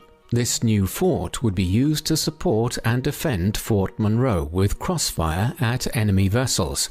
Though the work was steady, he gained no joy from it and began to doubt his choice to join the military. The new soldiers who arrived at Fort Monroe brought new social life, primarily in the form of drinking, although Lee would abstain for the most part, and never understood the obsession with getting drunk. Unlike many of his fellow young officers, he was never seen as being stuffy and was considered to be great company to be around. He kept his distance from his peers and was a reserved man. Mary would visit Lee at Fort Monroe in June of 1832, and it would be during this time that the couple would announce the impending arrival of their first child. The Lee's first child would be George Washington Custis Lee, who was named after his grandfather, George Washington's adopted son. Mary would spend much of her time raising him at Arlington. Between 1832 and 1834, Lee would essentially take charge of the engineers at Fort Monroe from his friend and superior, Captain Talcott, who was frequently absent. Yet his time would be short at Fort Monroe, as in 1834, Lee would be transferred to Washington, D.C., to the War Department. Lee found the office work at the War Department to be monotonous, with the chances of being promoted relatively slim, while the pay was even worse. But he would enjoy the birth of his first daughter, Mary Custis Lee, in 1835. During this time, General Gratiot hardly visited the project sites, leaving Lee in charge of overseeing their progress. He was bound by endless red tape and would only be saved from the paperwork when he was dispatched to assist his old friend Captain Talcott in the Midwest Territories in 1835. In the state of Ohio and the territory of Michigan, fighting broke out over a small section of land known as the Toledo Strip. The Toledo Strip spanned 500 square miles and included the important port of Toledo. This conflict would eventually result in the Toledo War, which was little more than a brief skirmish, as the only injury was a Michigan deputy who was stabbed by a boy with a penknife. During the dispute, Captain Talcott and Lieutenant Lee surveyed the area to better determine the boundaries of Ohio and Michigan, and ultimately Michigan lost the Toledo Strip to Ohio, but in return it received the Upper Peninsula, which would be the cause of the rivalry between Ohio and Michigan. Following his surveying of the Ohio and Michigan border, Lee was dispatched in 1837 to St. Louis to solve a major problem. The Mississippi River was cutting a new channel that threatened the port that brought trade to St. Louis, and Lee was the only suitable candidate to tackle the assignment. The port of St. Louis was an important transportation site, as many Americans who traveled west to California and Oregon would meet there, and should Lee fail, westward expansion might come to a complete halt. Lee had two objectives: save the port and waterfront and remove as many trees as possible from a 200-mile stretch of the Mississippi River along the Missouri-Iowa border. The technology of navigational engineering was still in its infancy during Lee's time in St. Louis, and Lee needed to find a way to curb the river's natural will to change direction. The Corps of Engineers had dumped tons of boxed sand around Bloody Island in order to push the current towards St. Louis and away from the new channel. But the boxes were smashed, which only worsened the situation by increasing the bar. After the wooden boxes failed, they tried using teams of oxen to dredge up the sand, yet that attempt too would ultimately fail. The river was not impossible to tame, as Lee had learned many lessons and knew that he must create barriers that were strong enough to channel the current that would also create resistance to destroy the dikes. Lee reflected back to his days at West Point, specifically a French textbook on hydrodynamics, and used that as his inspiration for the project. The original idea was to use the undergrowth to snag debris that floated down the Mississippi River. The Lees had their third child on the 31st of May 1837, this time a boy, William Fitzhugh Lee. Despite being overjoyed at the newest addition to the family, the pay Lee was receiving in the army was slowly lessening his ability to take care of his family properly. But Lee's work in St. Louis did not go unnoticed, and in July of 1838 he was promoted to the rank of captain. In the summer of 1839, on the 18th of June, the Lees welcomed their fourth child, Anne Carter Lee, to the family.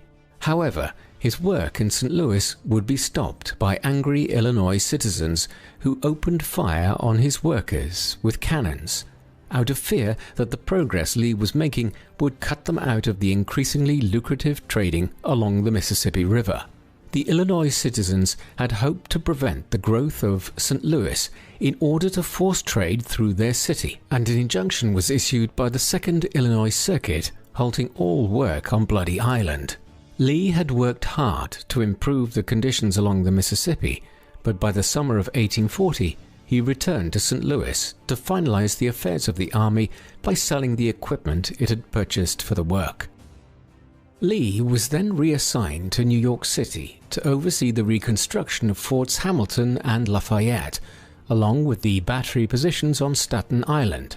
The restoration of these fortifications was vitally important, as the only major threat to American authority was Great Britain, as they were the only nation who had the means to bring the fight to American shores.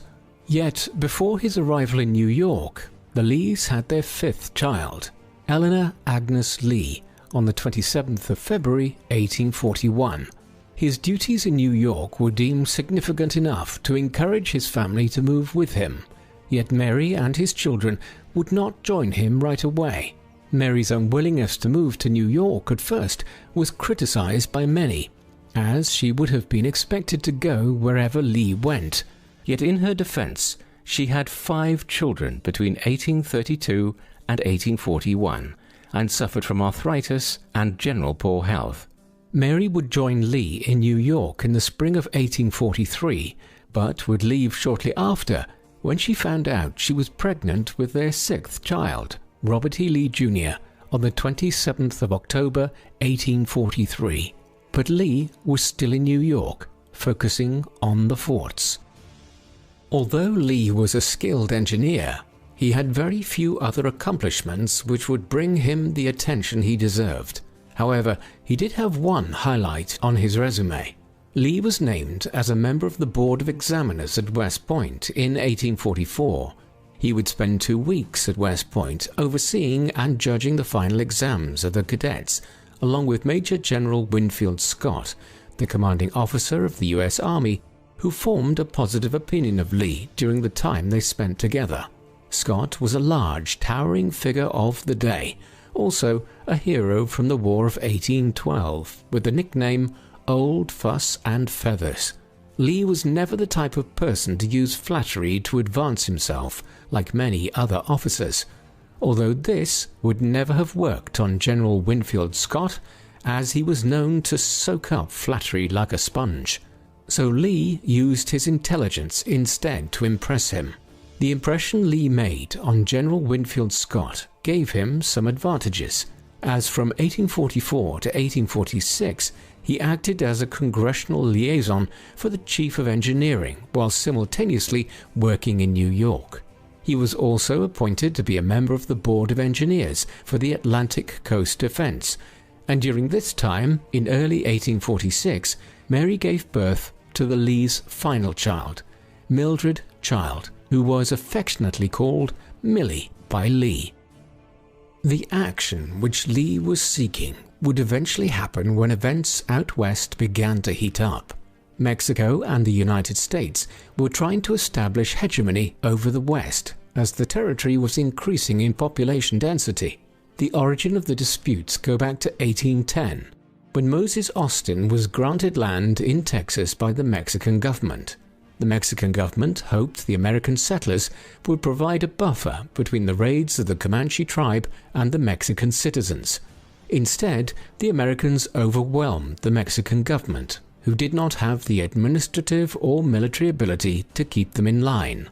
The ineffectiveness of the Mexican government to corral the American citizens would result in the overthrow of the government by General Antonio Lopez de Santa Anna, who was nicknamed the Napoleon of the West.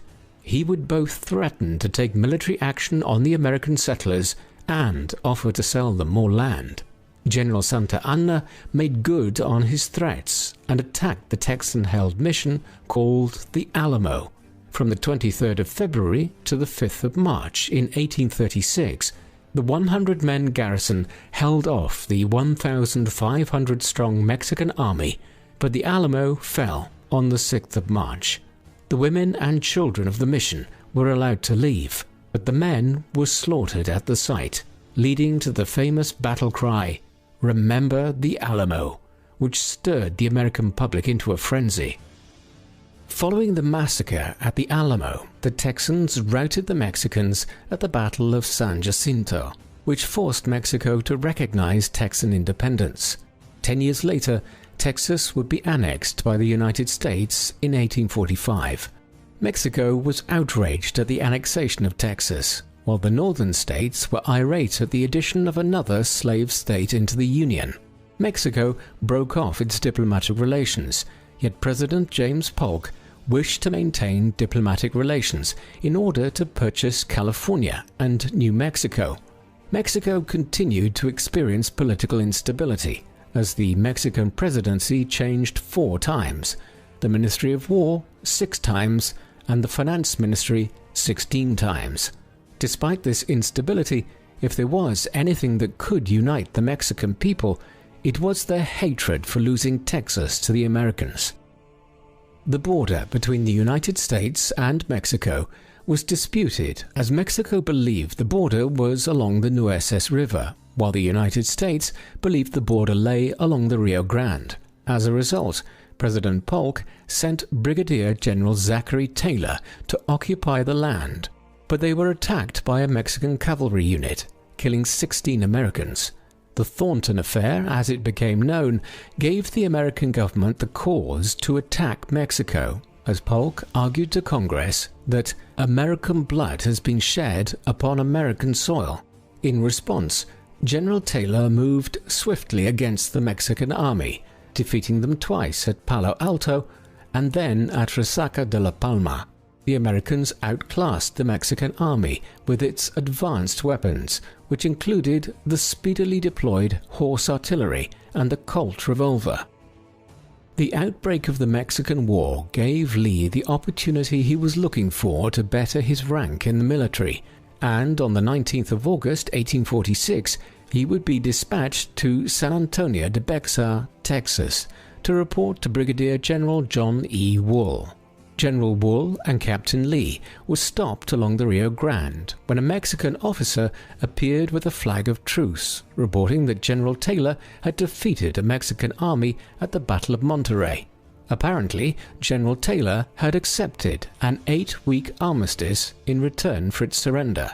This armistice, as Lee and others speculated, only served as a barrier to allow Santa Anna to recruit and train new soldiers to fight against the Americans. And on the night of the 18th of November, news reached camp that the armistice had been cancelled by President Polk to the relief of Lee and the other soldiers. Lee and the army advanced deep into enemy territory towards Parras to support General Worth in Saltillo and arrived 2 days before Christmas. Lee led a scouting mission to determine the position of the Mexican army and was quite determined in his pursuit.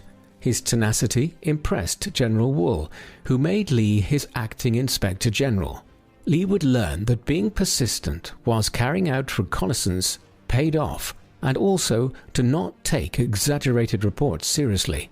General Wool was ordered to join up with General Taylor in Buena Vista to support him against Santa Anna, where Santa Anna was routed by a force of 5,000 Americans against his 14,000 Mexican force.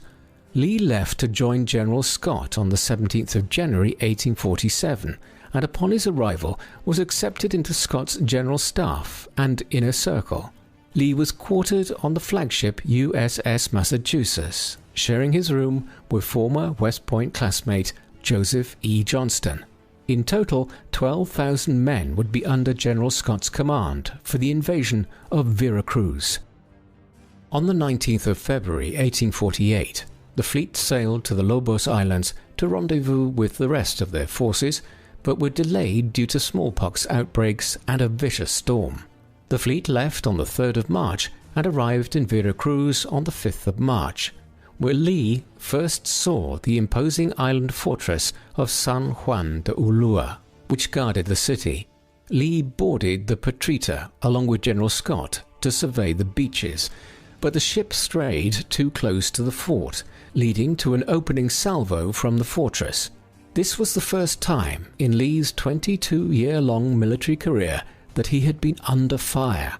On the 9th of March, 2,595 soldiers went ashore with no resistance from the Mexican army, and during the night of the 22nd of March, the American mortars opened fire. By the 27th of March, Veracruz had fallen to the Americans. Lee's first taste of battle would leave him disheartened, as he would write to Mary that, "It was awful. My heart bled for the inhabitants. The soldiers I did not care so much for, but it was terrible to think of the women and children." Lee never had a love for glory for his own sake, and his first battle left him melancholy. General Scott then looked to Mexico City, which was 280 miles away, but his supply lines would be stretched thin. The United States Army had no intelligence concerning where Santa Anna's army was located, let alone their size. Santa Anna had returned to Mexico City following his defeat at Buena Vista and raised a new force of 12,000.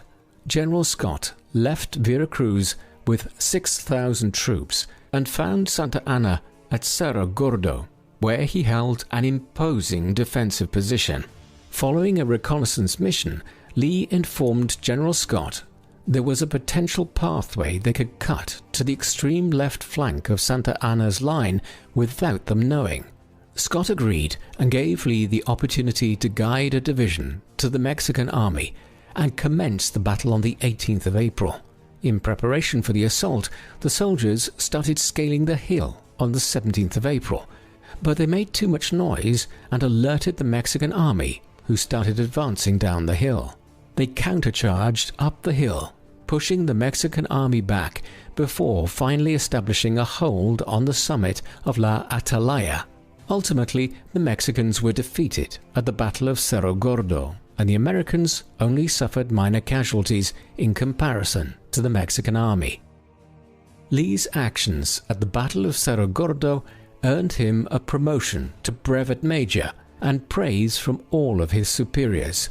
Lee would leave with Scott, along with Lieutenants P.G.T. Beauregard and George B. McClellan, towards Mexico City. Following a small engagement at Molina del Rey, the army was now in position to assault Chapultepec, an important fortress. As it overlooked Mexico City, which would allow for continuous assaults. As a senior engineer, Lee argued against a direct assault on the fortress, but Lee was overruled and led Pillow's division to the west flank of Chapultepec. The first assault was pushed back, but the second assault was successful, with Lee climbing the slope accompanied by Lieutenants James Longstreet and George Pickett.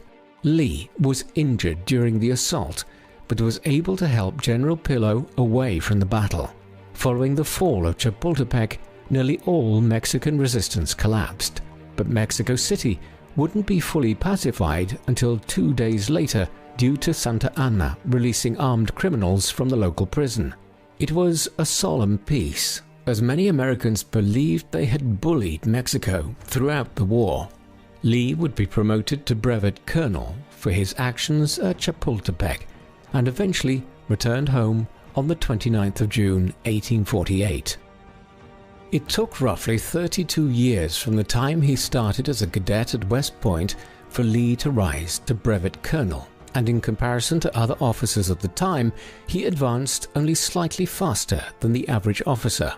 While Lee would not receive a proper promotion, he was elevated to serve as the superintendent of West Point in 1852, a major accomplishment and a compliment to his teaching abilities.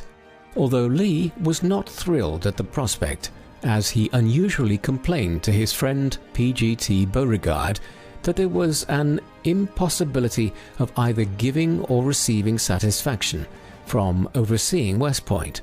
Nonetheless, he worked hard at bettering the cavalry school by lobbying for new stables and a practice ring. It is also possible that Lee designed the new facilities himself, as they were very similar to the stables at Lee's home in Arlington.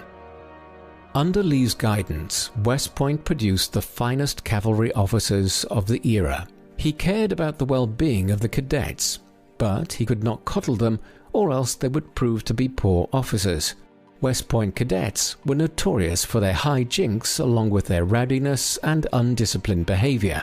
As a result, Lee would turn towards corporal punishment, demerits, and the worst of cases, the expulsion of the cadet from the academy to maintain discipline. Those who did not possess the skills needed to become an officer were allowed to resign. Despite Lee's doubling down on disciplinary measures, the problems plaguing West Point were still not fixed during his 2.5-year tenure. Lee received his first true promotion in March of 1855, when Secretary of War Jefferson Davis offered Lee a lieutenant colonel post in the 2nd Cavalry.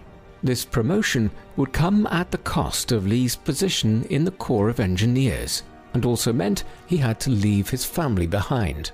Whilst Lee had longed for the opportunity to leave the Corps of Engineers, his time in Texas would be unpleasant.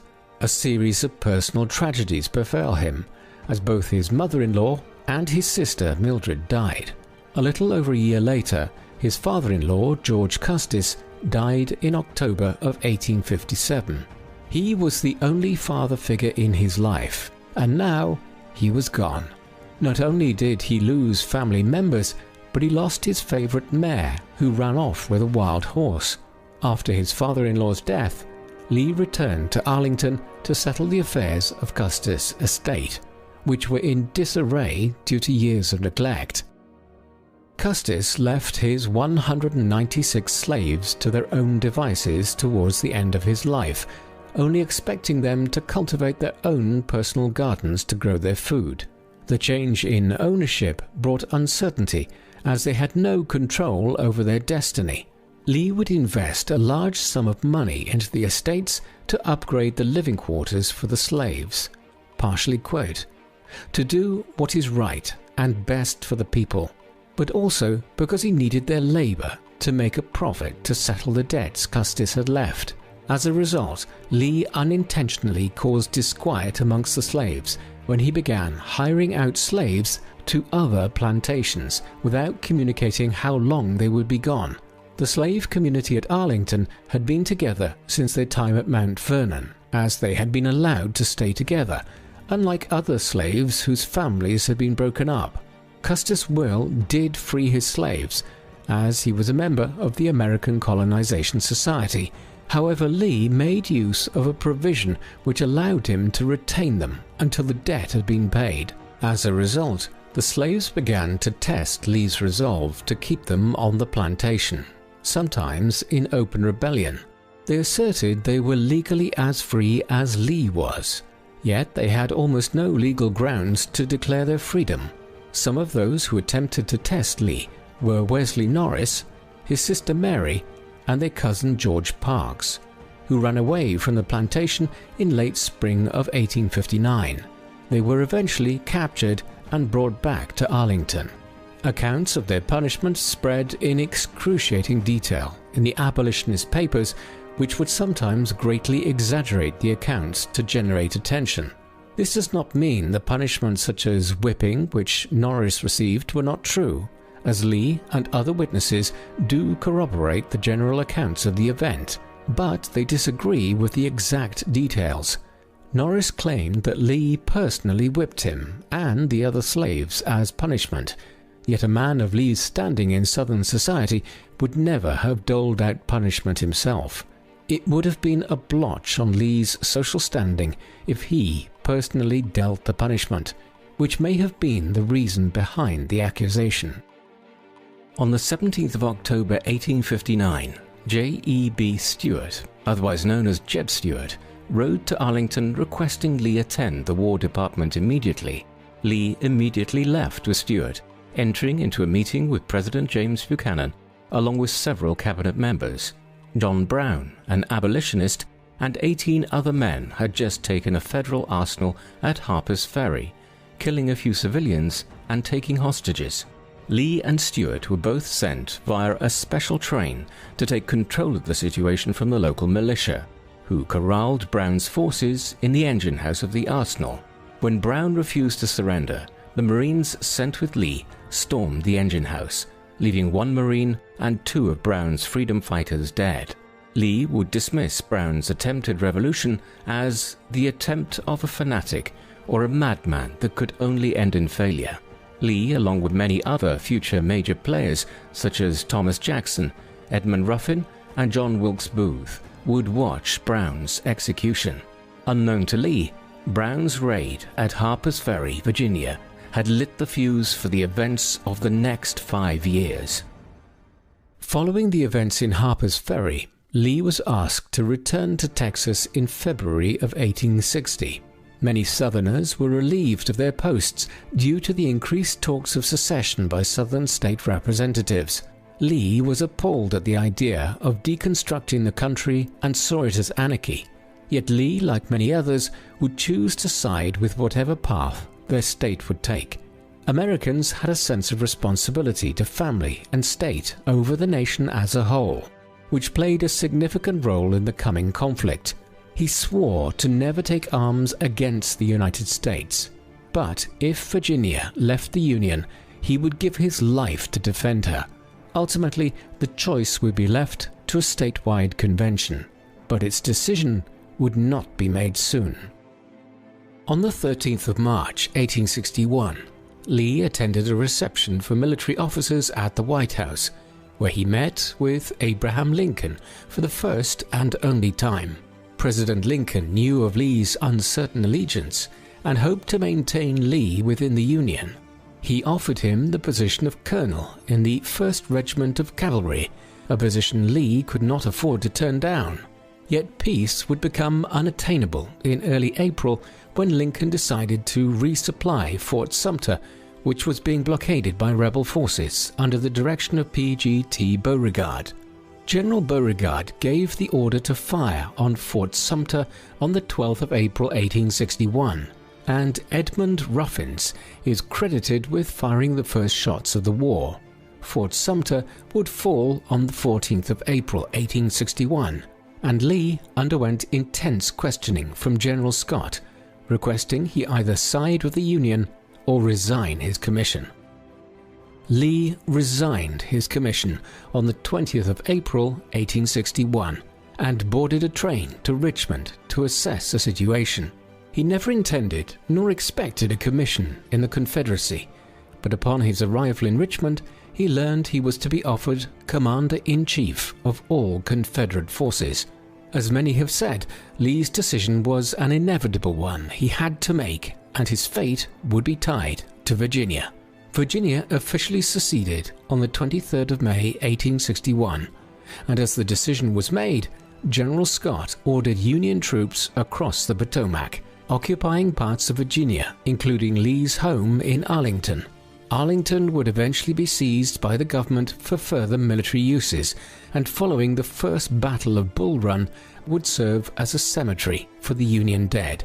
Under the direction of Quartermaster General Montgomery Meigs, he ordered the dead be buried to encircle the entire house at Arlington. Lee was dismayed about being prohibited from leading the first engagement at Bull Run, yet was given the chance to push the Union from Cheat's Mountain, but ultimately failed. He was then given a chance to redeem himself in the spring of 1862, as he took charge following the Battle of Seven Pines, where Joe Johnston was wounded. By the summer, General McClellan launched the Peninsular Offensive in the hope to move on Richmond, the Confederate capital. As a result, Lee ordered Ambrose P. Hill to strike at the Union flank on the 26th of June. The next week would be known as the 7 Days Battles. It was a tactical victory for the Confederates, as McClellan was forced to retreat. Lincoln was appalled at McClellan's weakness and quickly replaced him with General John Pope. In August, Lee learned that Pope would receive reinforcements from McClellan, doubling the Union's forces. Lee called for Stonewall Jackson to join the Army of Northern Virginia to attack Pope at Bull Run. Lee's main force was led by General James Longstreet, who drove Pope's right flank across the Bull Run River. Pope's failure at the Second Battle of Bull Run led him to be replaced again by McClellan. With the Union pushed out of the South, Lee invaded Maryland, sending Jackson to Harper's Ferry, while Longstreet headed further north. Lee decided to reconvene his force of 40,000 to attack McClellan, despite McClellan's force doubling Lee's. Lee broke up his army in order to attack a large garrison of Union troops in Harper's Ferry, leaving him open to attacks. McClellan intercepted a copy of Lee's battle strategy and quickly moved to attack him, pushing his forces back from South Mountain. This small battle gave Lee time to select the battlefield of his choice in the town of Sharpsburg along the Antietam River. Lee made a tactical blunder by choosing Sharpsburg, or as it's better known, Antietam. Antietam is a cul-de-sac, saddled with the Potomac on two sides, and the Antietam River on the third, leaving only one exit for Lee to retreat to Virginia.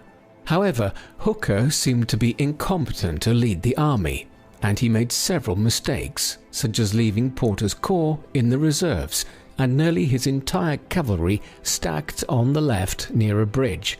On the 17th of September 1862, the Union attacked Lee's left from the Hagerstown Pike and his center at Antietam, with a third attack planned for the right flank.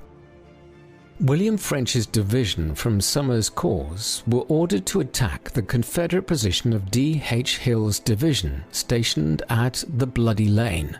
As the day went on, and the division holding the Bloody Lane was weakening, they fled from the position in a moment of confusion. Hooker did not take advantage of the situation though, and their assault ground to a halt. Hooker earlier in the day told Ambrose Burnside to attack, but he was slow to act. Burnside charged Roebuck Bridge multiple times until they finally broke Toombs' division. Lee's right wing almost collapsed until A. P. Hill's division, which was force-marched from Harper's Ferry, saved the day. As A. P. Hill pushed Burnside's corps back to Antietam Creek, Lee and Jackson questioned the chances of a successful counterattack against Hooker's right flank. Ultimately, a wide flanking maneuver was not possible, as Hooker was well positioned near the Potomac. In order for a counterattack to succeed, Jackson would have to march his corps through a corridor less than a mile wide, with Meade positioned just above the North Woods. Jackson attempted to silence Meade's guns with Stuart's light smoothbore guns, but were annihilated within 15 minutes. Ultimately, Jackson concluded that a counterattack would not be made on the Union's right flank, ordering his men and guns back to their original position.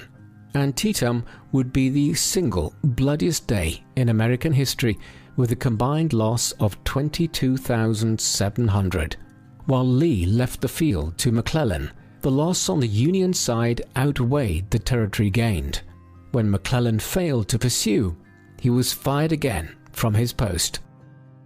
The Pyrrhic victory at Antietam influenced Lincoln to announce the Emancipation Proclamation on the 22nd of September, freeing all slaves in the South, and although this had little authority, it did increase the flight of slaves to the North, who would fill the ranks of the Union Army.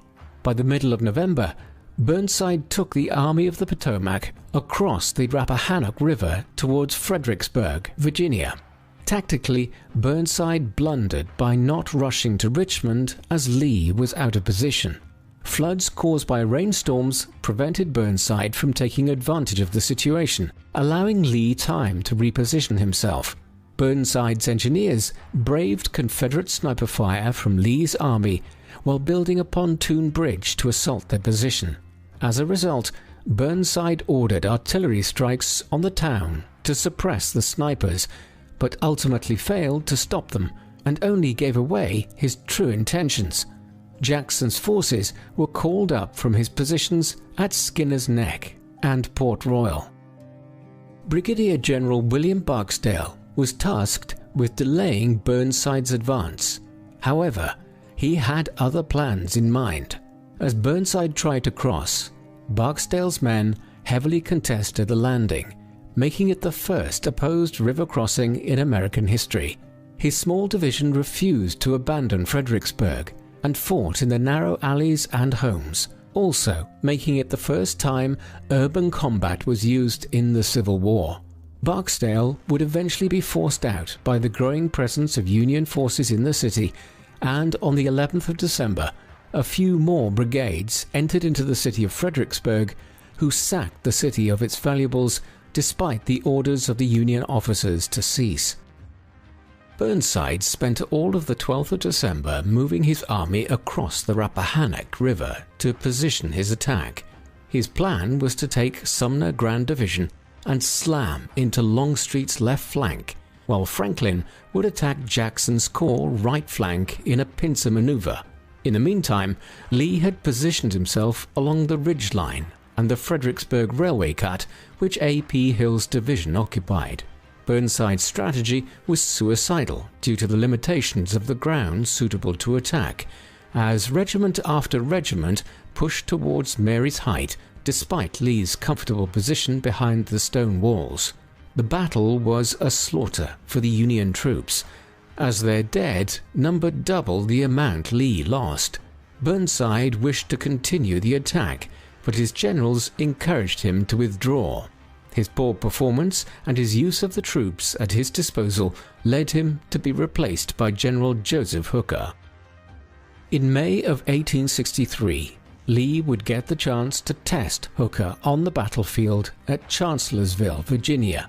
Hooker was ambitious as he split his forces into 3 columns, with his far left column advancing along the southern Rappahannock and the other 2 advancing through the wilderness towards Chancellorsville. He planned to double envelope Lee by attacking his front and rear simultaneously. Hooker also sent his entire cavalry to raid towards Richmond, which left him entirely blind to Lee's movement. Lee split his forces into 2, sending Jubal Early with 10,000 troops to Fredericksburg to deter General Sedgwick from attacking, while Lee took 50,000 troops to face Hooker. Lee's decision to split his forces caught Hooker off guard, and as a result, he recalled his 2 corps from their strategically advantageous position back to Chancellorsville. These 2 corps had already advanced on the enemy's position and were infuriated at having to withdraw through the wilderness again, losing their tactical advantage. Jackson followed cautiously and met with Lee at night to discuss the situation. Lee was vastly outnumbered against Hooker, especially since he had sent Longstreet's corps to confront attacks south of Richmond and forage for supplies. Yet despite this, the Army of Northern Virginia took an aggressive stance. Instead of taking a defensive position, Jackson undertook a risky 16-mile march around the flank of General Howard's 11th Corps. Jackson deployed 4 brigades in the evening on the 2nd of May at 5 p.m. and issued a simple order: "You may go forward." As Jackson unleashed his men to pounce on the Union flank, scores of wild animals ran from the woods as though they were fleeing a fire. Jackson rolled up the Union 11th Corps flank, catching them completely by surprise and driving them from the field. Many pockets of resistance formed, and eventually the maneuver slowed down. This daring flank attack caused Hooker to form a defensive horseshoe around Chancellorsville. Following his successful flanking, Jackson went with a few fellow officers at night to scout the new Union position. Upon running across a Union picket, they returned back to their lines, where they were mistaken for Union cavalry and fired upon. Jackson was fatally wounded and would die 8 days later of pneumonia. Lee was in distress over the news, and famously said in regard to Jackson's wound that, quote, "He has lost his left arm, but I have lost my right." Then, after Stonewall's retirement from the field, A.P. Hill, with whom Jackson had a personal feud, was himself wounded in the fighting, resulting in Jeb Stuart assuming command of the corps. However, he had never commanded infantry before, and so he resolved to wait until he could receive instructions. Lee and Stuart attacked simultaneously against Hooker, who had been knocked unconscious before the battle had begun when a cannonball struck the house Hooker was staying in. By 10 a.m. on the 3rd of May, the Union Army retreated across the Rappahannock, leaving Chancellorsville to Lee. Yet, at the same time, Lee learned that General Early had been pushed from his position in Fredericksburg by General Sedgwick upon him learning of Jackson's flanking of Hooker. This attack would go no further, as Sedgwick retreated from his position following the failed attack to rout Early, and Lee would turn his attentions to the north following his victory at Chancellorsville. Lee's plan was to take the war to the north, as much of his time campaigning had been spent in Virginia. The death of Jackson left a considerable hole in Lee's leadership, and as a result, he broke his 2 corps into 3, retaining Longstreet and promoting A.P. Hill and Richard Ewell to corps commanders. This new structure would be awkward, as Longstreet held the experience, while Ewell was indecisive and Hill almost too aggressive. Lee took his army of 75,000 into Pennsylvania, where they would eventually land at the town of Gettysburg. Hooker followed Lee, but would ultimately be replaced by George Meade, who placed himself between Lee's army and Washington, D.C. Jeb Stuart uncharacteristically left Lee's army to raid further north and harass the Army of the Potomac to try and atone for his humiliation at Brandy Station, but instead left Lee blind and guessing as to the whereabouts of the Union Army. On the 1st of July, 1863, Union Cavalry General John Buford held the ground on McPherson's Ridge when elements of Henry Heth's division appeared and started to push them off the ridge. Just as Buford was about to be forced off the ridge, Reynolds' 1st Corps showed up to support him, and Reynolds was cut down while ordering troops into the gap. The Confederates' attacks were uncoordinated at first, but ultimately broke the Union Army by early afternoon, who retreated in chaos, jamming up the streets. Lee gave his most unclear order to his newest corps commander, Ewell, as he was instructed to take Cemetery Ridge if practicable. Ewell, being indecisive, did not believe he would be able to take Cemetery Ridge with his men, and decided to rest them for the remainder of the day. The Union was now organizing on Culp's Hill, Cemetery Hill, and Cemetery Ridge, all of which would be important to win the battle. At night, Longstreet implored Lee to rethink his strategy. head south and position themselves between Meade and Washington, D.C., and wait for the Union to attack them on their own terms. Lee was determined to break the Union Army, forgetting everything he had learned while at West Point, and more specifically, his lessons he learned by reading from Napoleon. On the 2nd of July, Lee focused the attacks on the wing of the Union Army, which had formed a fishhook to allow for fast deployment of troops where they were needed. The eager and arrogant Corps Commander Daniel Sickles disobeyed orders and broke from the Union line occupying the Sherfy's Peach Orchard, forcing Meade to desperately fill in the gaps. Longstreet sent Hood's 4th Division to attack Sickles' position, while Hill threatened the center and Ewell was tasked with taking Cemetery Hill. Longstreet's attack was successful as Sickles was overrun from his position. Fierce fighting continued around Little Round Top, which was protected by the 20th Maine, because if Little Round Top fell, the whole Union Army could have been rolled from its flank. Meanwhile, on the right flank, Ewell started his attack in the evening and easily overwhelmed portions of Cemetery Ridge, yet Union reinforcements were able to push them back. On the 3rd day of the battle, Lee believed that the Union center was weak, which in theory should have been correct, but he was wrong, as Meade had reinforced his corps, guessing Lee would initiate his attack in the center.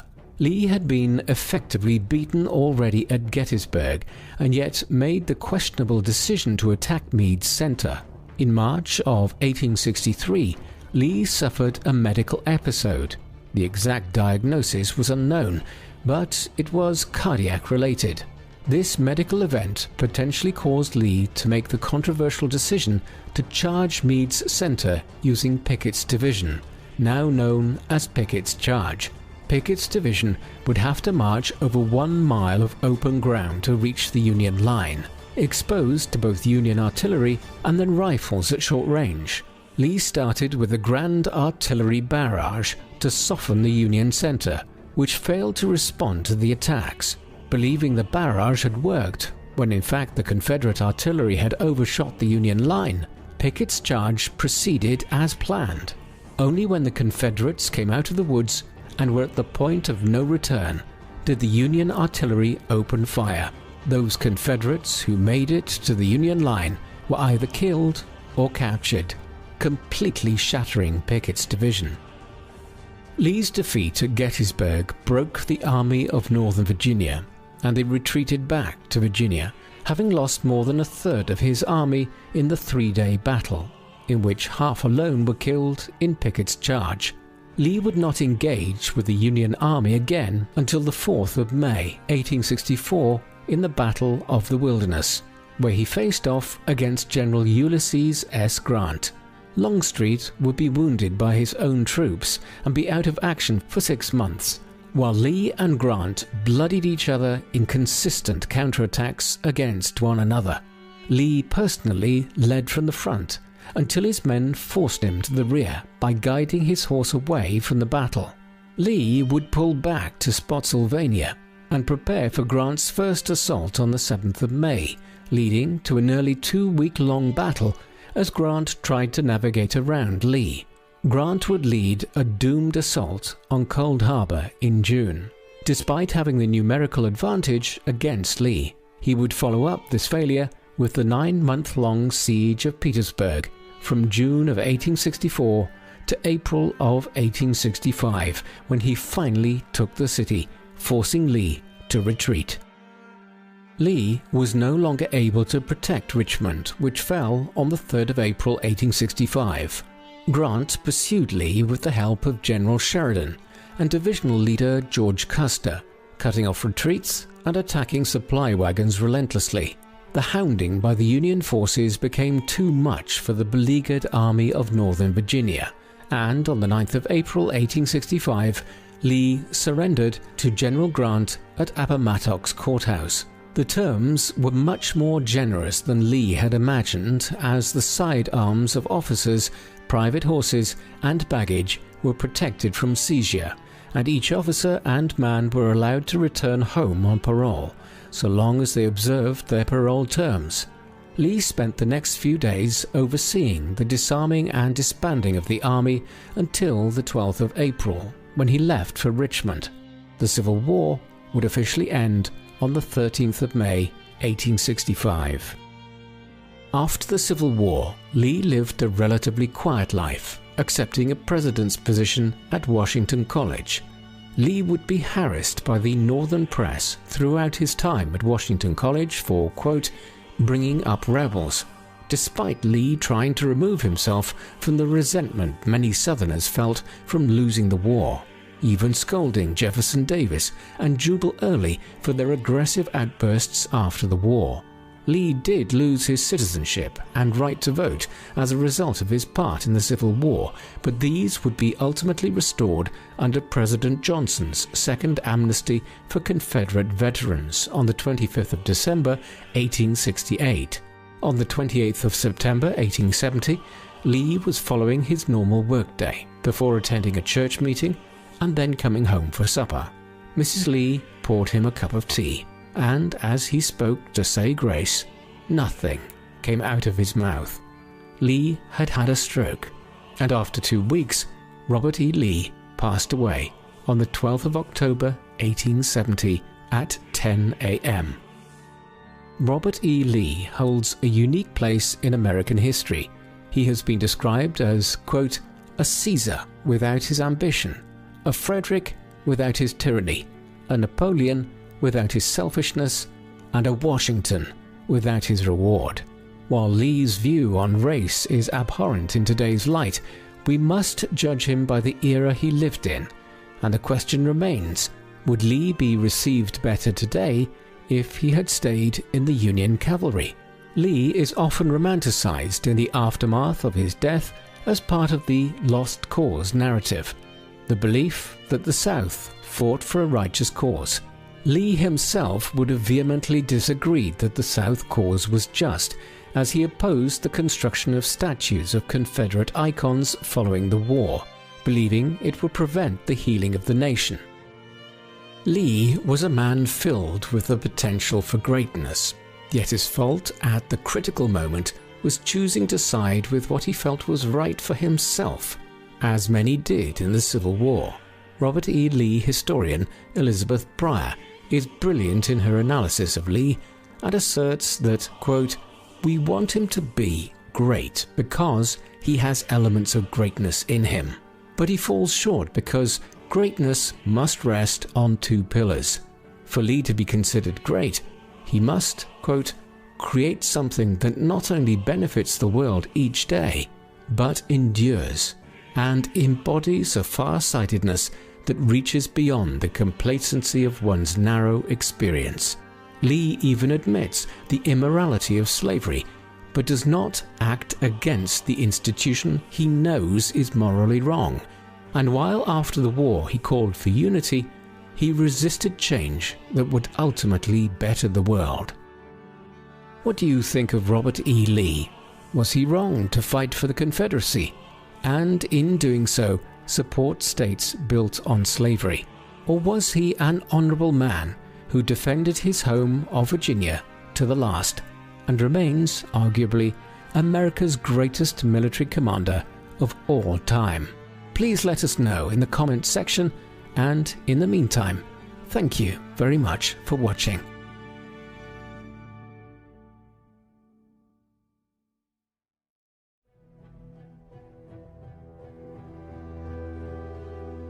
The man known to history as Stonewall Jackson was born as Thomas Jonathan Jackson on the 21st of January 1824. It is widely understood that he was born in the town of Clarksburg in the state of Virginia, although another theory suggests his mother gave birth to him while visiting family in Western Virginia. Stonewall was a nickname he would acquire very late in his life. His father was Jonathan Jackson, a Virginia attorney. He traced his ancestry in America back 3/4 of a century. The Jacksons had become a prominent family in the north of Ireland in the county of Londonderry in the 1660s, with an estate near the town of Coleraine, though they were of English descent. One scion of the family, John Jackson, Thomas's great-grandfather, was convicted of a crime in London back in the middle of the 18th century and was sent to the United States to perform penal labor at a time when the southern colonies were major sites for the sort of penal transport which Australia would become infamous for in the late 18th and early 19th centuries. It was an inauspicious beginning, but the Jacksons prospered in the United States in the decades that followed. Thomas's mother was Julia Jackson, née Neal. Thomas was her and Jonathan's third child, having previously had a daughter named Elizabeth and a son named Warren. Jackson was born during one of the most critical periods in American history, one in which the country was expanding in ways which would soon have implications for his entire life and that of many other Americans. When the United States was born in the late 1770s and early 1780s, the country consisted of just 13 states, lying in a north-south axis along the east coast, the former 13 colonies founded by the British.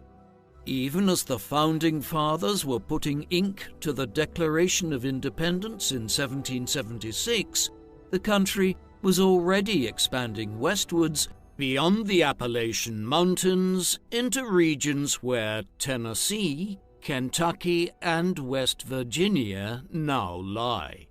Settlements were also being rapidly established on the southern shores of the Great Lakes.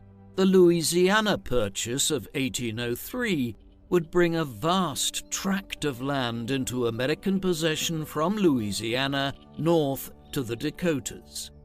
By the time Jackson was born in 1824, the Union had expanded to 24 states with the admission of Missouri in 1821. This had created two issues that would soon impact on Jackson's life.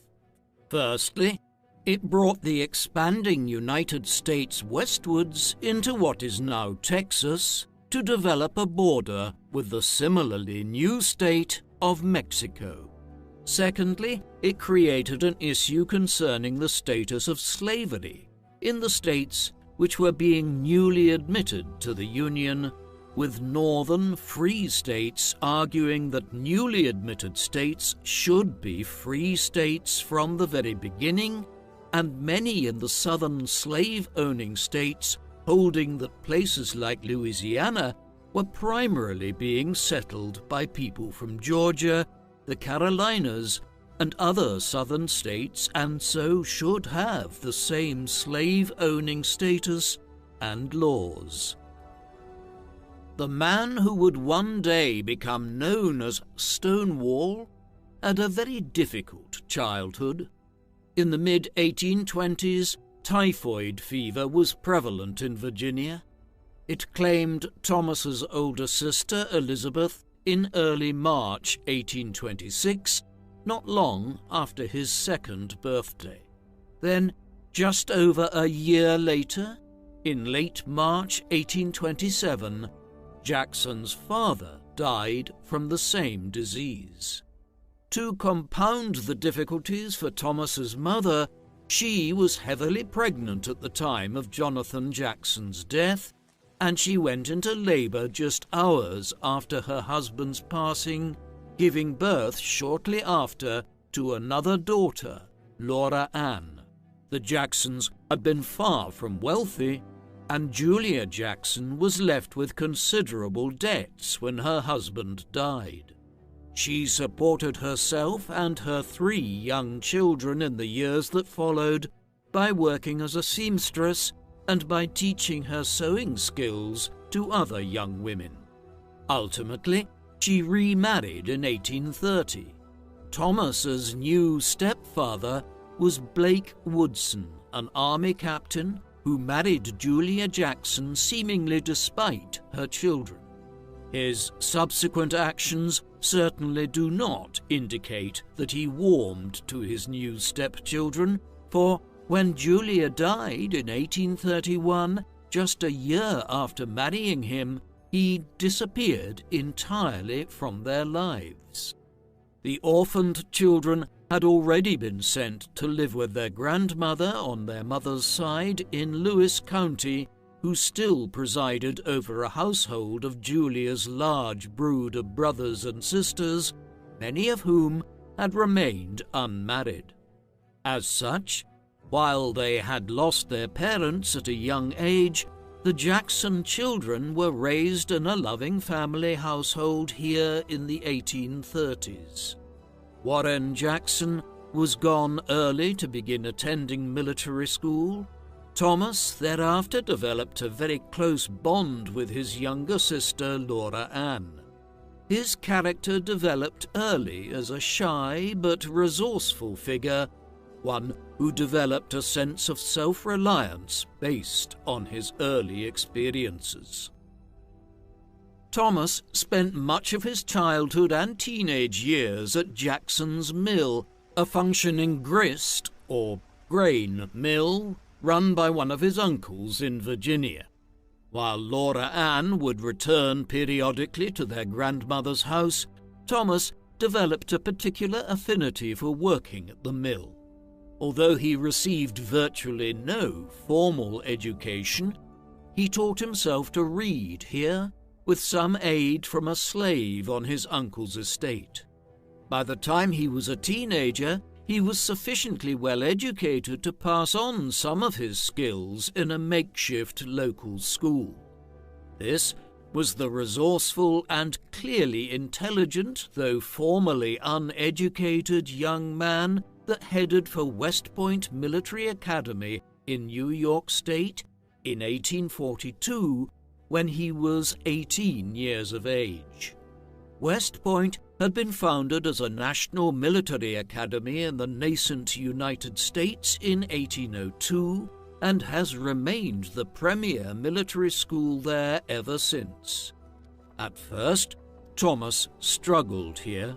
His lack of formal schooling made his studies difficult, but through intense application, and also owing to his natural ability to retain information as soon as it was relayed to him, he managed to gradually work his way up the class from being one of the weaker students in 1842 towards the top quarter.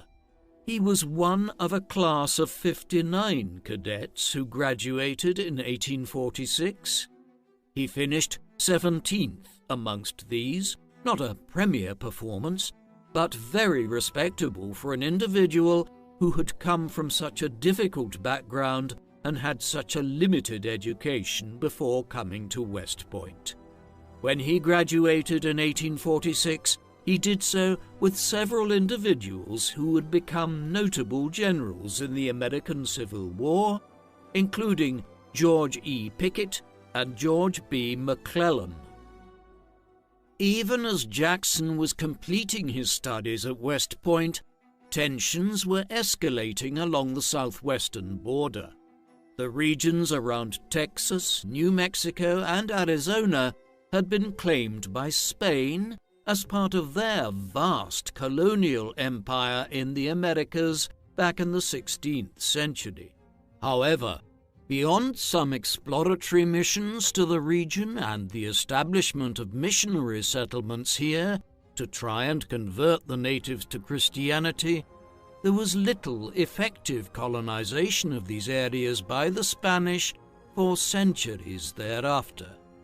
Owing to this, the border regions in Texas, especially between the United States and the new state of Mexico, when it emerged independent of Spain in the early 1820s following a long war of independence, quickly became a point of contention between the Mexicans and the Americans. In 1836, an independent Republic of Texas, one which was more aligned with the US, broke away from Mexico. It would be engaged in disputes around the fixing of the border with Mexico, either at the Rio Grande or some other region, for years to come. The US then inherited that border dispute when, in February 1846, the Republic of Texas was formally annexed and entered the Union as the 28th state. War broke out between Mexico and America just 2 months later, when American troops entered Mexican territory around the Rio Grande and were attacked, leading Washington to declare war. The Mexican-American War was already underway in 1846 when Jackson graduated from West Point. He was quickly assigned to the 1st U.S. Artillery Division, which was set up to take part in General Winfield Scott's expedition to Mexico. Scott had been head of the United States Army since 1841, and would hold that position until early in the American Civil War 20 years later. His objective in 1846 was Mexico City, the aim being to capture the Mexican capital and quickly force significant land concessions out of the Mexicans. It would take until the autumn of 1847 before Scott's invasion force, Jackson included, made it to Mexico City.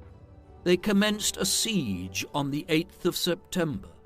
5 days later, Jackson distinguished himself in the capture of Chapultepec, a castle fortress on the edge of the city. The city itself capitulated 2 days later. Thereafter, the Mexicans entered into peace negotiations with the U.S. and, through the Treaty of Guadalupe, Hidalgo, signed on the 2nd of February 1848, it ceded a vast stretch of its northern territories to the U.S., comprising the subsequent states of Texas, New Mexico, Arizona, Nevada, California, and parts of Oregon and Colorado. With this, the Americans in Mexico City and other regions of central Mexico, Jackson amongst them, began withdrawing back northwards to the U.S. 24-year-old Jackson was soon redeployed after serving his apprenticeship in Mexico. Back in the mid-19th century, Florida was still the one part of the eastern United States that was a relatively new part of the country, having only gradually been absorbed into the country after being a Spanish possession in the 1800s and 1810s. Even once it became part of the US, the government entered into a series of conflicts known as the Seminole Wars against the indigenous people there, who were able to resist American government for decades by launching guerrilla wars out of the swamps of the Florida Panhandle and the Everglades, often aided by escaped slaves from Georgia. Jackson was sent here in 1849 and was appointed to the second most senior position at Fort Meade, not far from Tampa. There, he soon developed a fractious relationship with the head of the garrison at Fort Meade, Major William French. Both men reported back to Washington on the alleged failures of the other on several occasions. Jackson was well aware that French, a figure nearly 10 years his senior and who had earned commendations for his service in Mexico, would ultimately win out in this disagreement, and in 1851 he decided to resign when it became clear that the War Department was not going to support him in his accusations against French. Jackson's retirement from the army in 1851 did not lead to his complete abandonment of military life. Instead, he acquired a position straight away as Professor of Natural and Experimental Philosophy at the Military Institute in Lexington in Virginia. This is akin to a modern professor of physics, and Jackson was also specializing in artillery at Lexington. He knew the position was in the offing when he made his decision to retire from his post in Florida. He must have questioned the wisdom of his career change early on in Lexington, as he did not have any natural ability as a teacher and did not acclimatize well to it initially. Before long, some of the cadets had begun referring to him behind his back as Tom Fool. There was more than a touch of elitism inherent in this. Jackson was a rural Virginia man from a poor background, and his accent and pronunciation revealed this, particularly when he spoke in his high-pitched tone during military parades. He was often teaching young cadets who came from upper-class landed Virginia families who viewed him as their social inferior. Others, though, would later reflect that he was kind and attentive to the more dedicated students, and over time his lack of natural abilities as a teacher were compensated for by his hard work and dedication. It was also at this time that Jackson became a husband twice and then a father. On the 4th of August 1853, he married Eleanor Junkin. She was the daughter of the Reverend George Junkin, the head of Washington College, a school in Lexington. This first union of Jackson's was brief, though, as Eleanor died just over a year later in October 1854. She had been pregnant and died from complications after having a stillbirth. 3 years later, in the summer of 1857, he then married Mary Anna Morrison, who went by Anna. Continuing his habit of marrying the daughters of preachers and the heads of schools, her father was Reverend Robert Morrison, president of Davidson College in the town of Charlotte in the state of North Carolina. They would have 2 children. Mary Graham was born in 1858, though sadly died in infancy.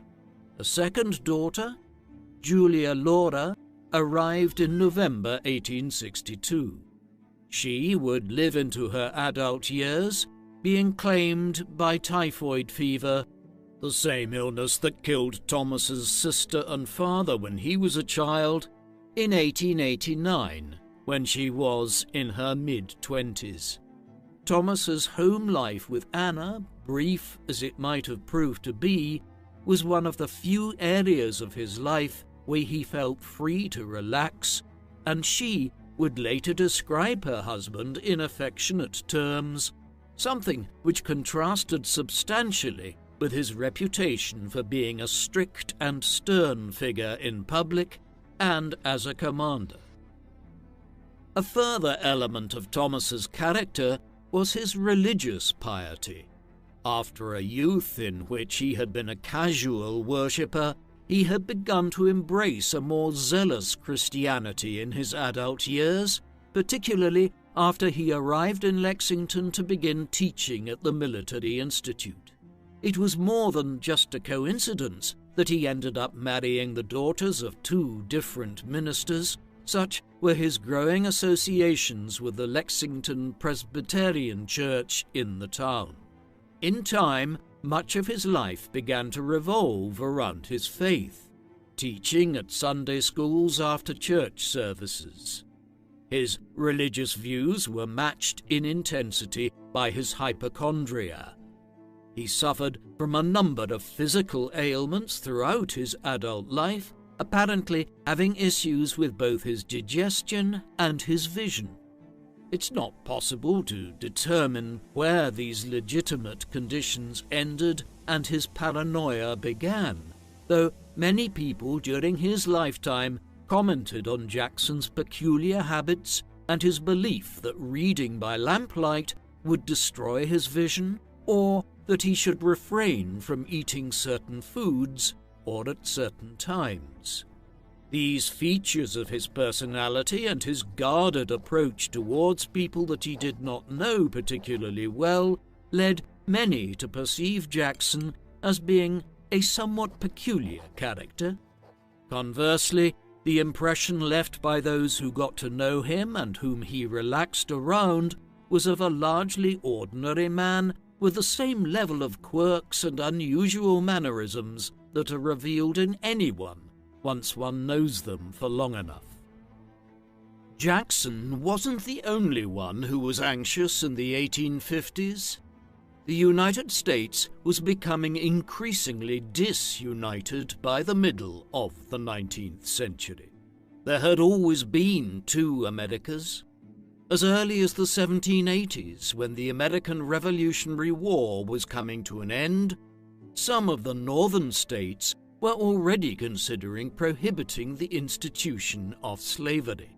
Their economies had never been reliant on slave labor, being largely trading and manufacturing centers where greater degrees of urbanization prevailed, whereas the South was rural and dominated by cotton and tobacco plantations on which large numbers of slaves carried out most of the labor.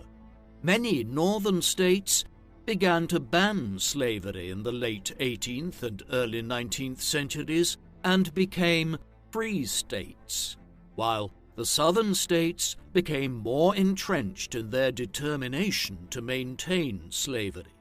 The issue became more and more fraught from the 1830s onwards, once Britain banned slavery entirely across its empire and other European and American nations began following their lead.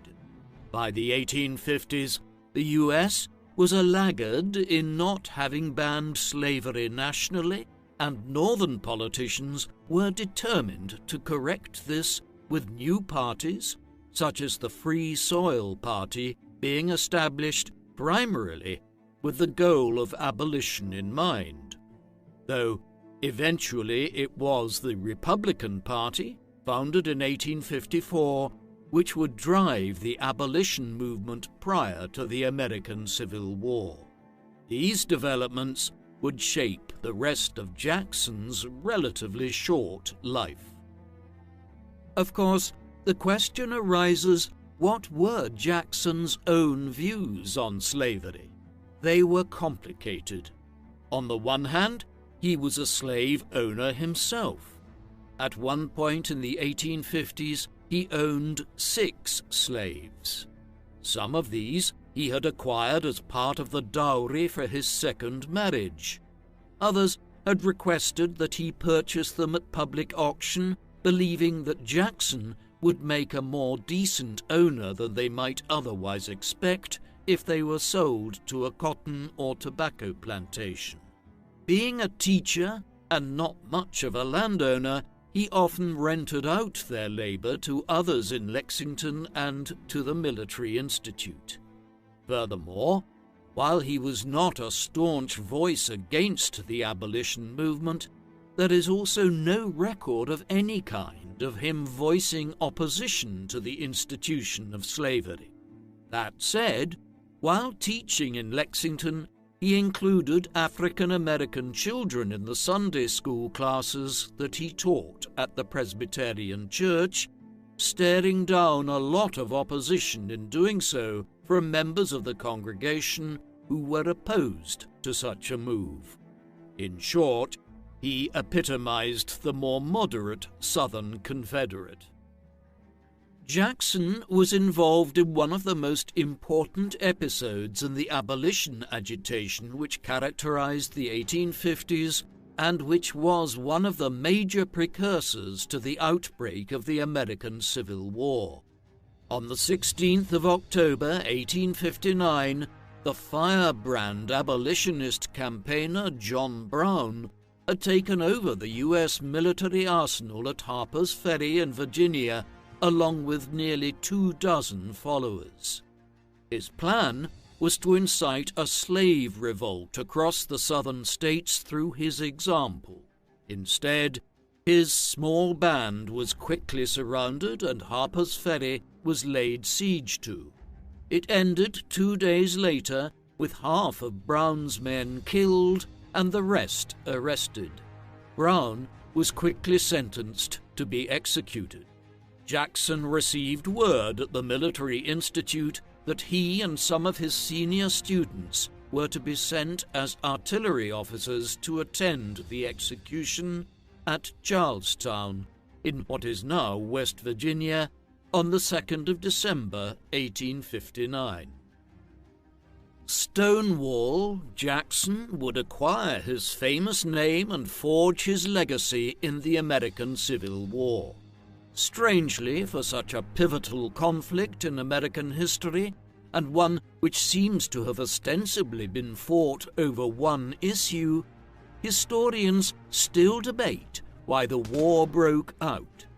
Clearly, the issue of slavery and the determination of the northern states to abolish the practice nationwide was the defining cause of the war, but there were some other issues as well, with many who would take up the Confederate cause arguing then and afterwards that it was also about a different, urbanized, industrializing society in the northern states trying to impose its way of life on the American South and failing to respect its traditions. There may be at least some kernel of truth to this, for Jackson was not ideologically wedded to the preservation of slavery, yet nevertheless became a committed Confederate for a range of other reasons. Tensions nationally reached a crisis during the U.S. presidential election of 1860, when the concerns of the southern states were whipped up over the potential election of the new Republican Party's candidate, Abraham Lincoln. What's often overlooked is that while Lincoln was clearly anti-slavery, he did not run on an abolitionist platform in 1860. However, enough people believed he intended to abolish slavery all the same that, when he won the election following the vote on the 6th of November in what was a deeply divided field of candidates, talk intensified in the southern states about seceding from the federal union to avoid having abolition imposed by Lincoln's administration when he took office. South Carolina seceded on the 20th of December 1860, followed by numerous other states westwards to Louisiana and Texas in the first months of 1861. These formed themselves into the Confederate States of America in early February, the capital of which was soon fixed in Richmond, Virginia, bizarrely located less than 100 miles from Washington, D.C. When the Confederates attacked federal troops fighting for what became known as the Union government in the conflict that was now developing, at Fort Sumter in South Carolina on the 12th of April 1861, it signaled the commencement of the American Civil War. The war would pitch a confederacy consisting of Virginia, Georgia, the Carolinas, Florida, Alabama, Tennessee, Mississippi, Louisiana, Texas, and Arkansas against the northern states from New England, New York, and Pennsylvania all the way westwards to the Great Lakes. The newly emergent states of California, Oregon, and Nevada also joined the Union cause. Several states, such as West Virginia, Maryland, Delaware, and Kentucky, effectively became border states that were on the front line of the conflict between North and South, and which were pulled to and fro by both camps over the next several years.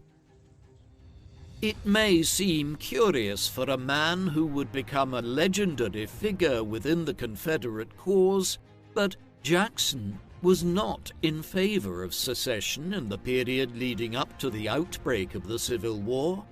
He, like many others, wanted to preserve the Union. It was only later, when he perceived the choice as being between the maintenance of Southern society and the preservation of the Union, that he became an advocate of secession, his conversion coming about late in 1860 and early 1861, even as states were beginning to secede.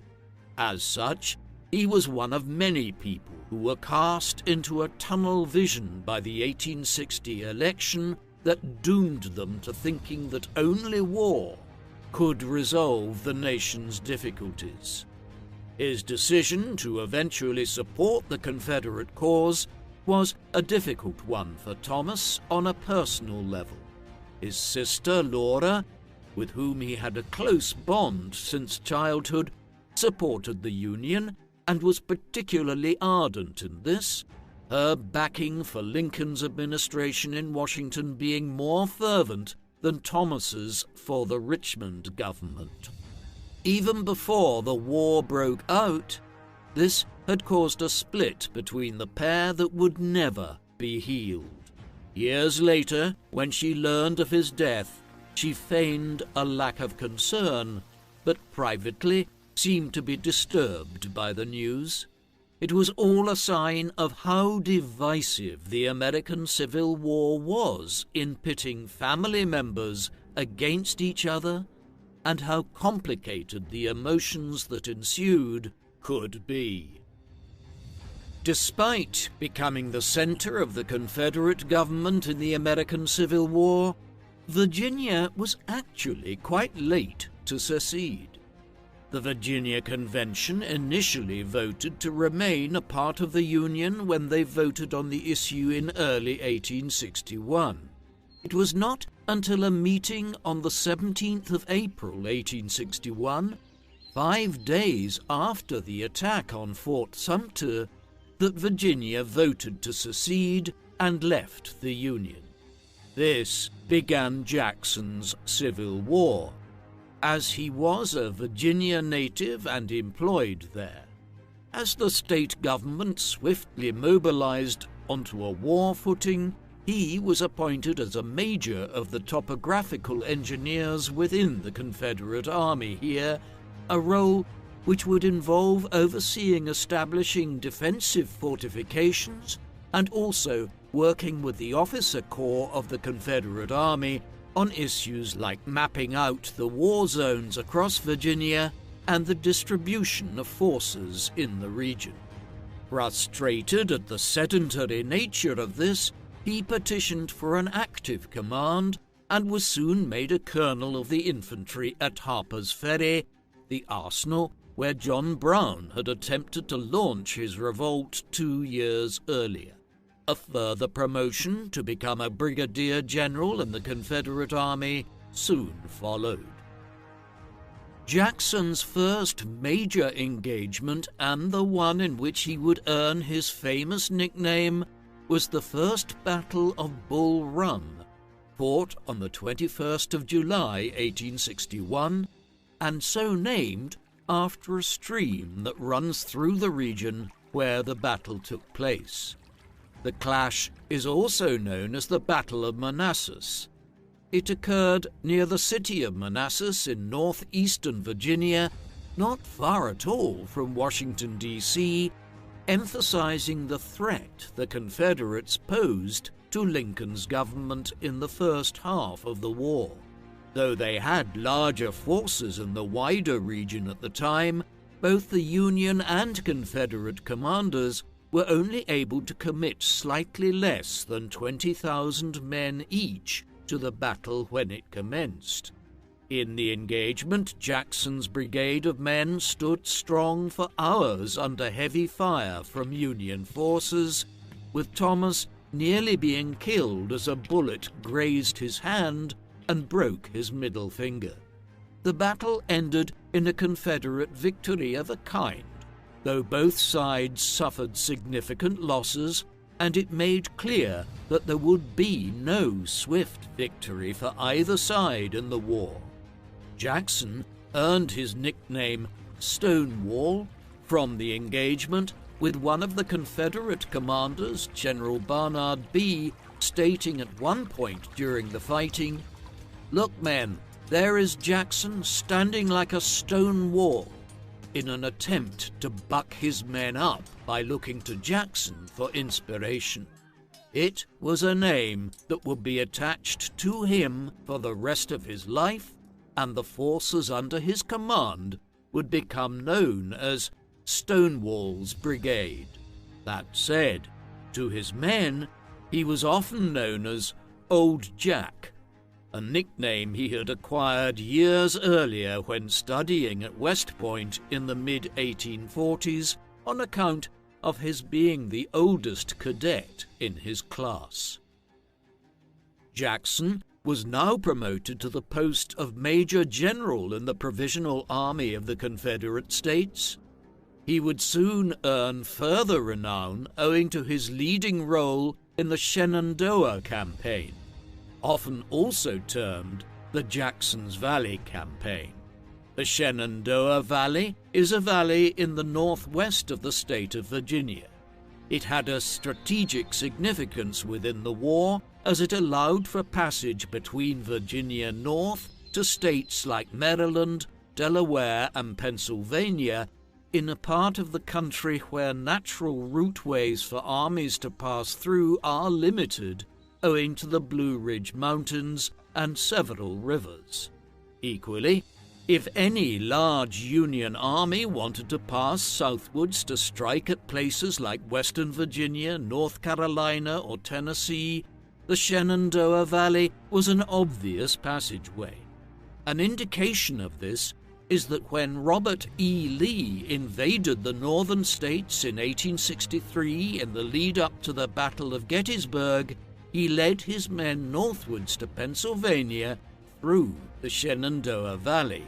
In the spring of 1862, Jackson was sent to secure this region and prevent any Union incursions southwards. This was coming at a time when Confederate fortunes in the early stages of the war were at a low ebb after a series of defeats in the second half of 1861, especially further west, where the Union General and future President Ulysses S. Grant had won several important victories in the autumn and winter of 1861. The immediate concern for Jackson when he led some 15,000 men westwards into the Shenandoah Valley in the early spring of 1862 was to block the advance of Union forces through the valley who might manage to then reinforce the Union Army of General George B. McClellan, Jackson's old classmate from West Point. If he was reinforced, it was possible that McClellan would be able to threaten Richmond and potentially capture the Confederate capital. Over the course of a 4-month campaign between March and June 1862, Stonewall managed to win a chain of successive victories over the Union forces in the Shenandoah Valley. The first victory of a kind came at the Battle of Kernstown on the 23rd of March. It was somewhat ambiguous. Theoretically, Jackson lost more men than Nathan Kimball's Union forces, but he pressured the Union to divert forces which were heading to reinforce McClellan away from their destination and into the Shenandoah Valley to deal with the threat which Stonewall's brigade now posed there.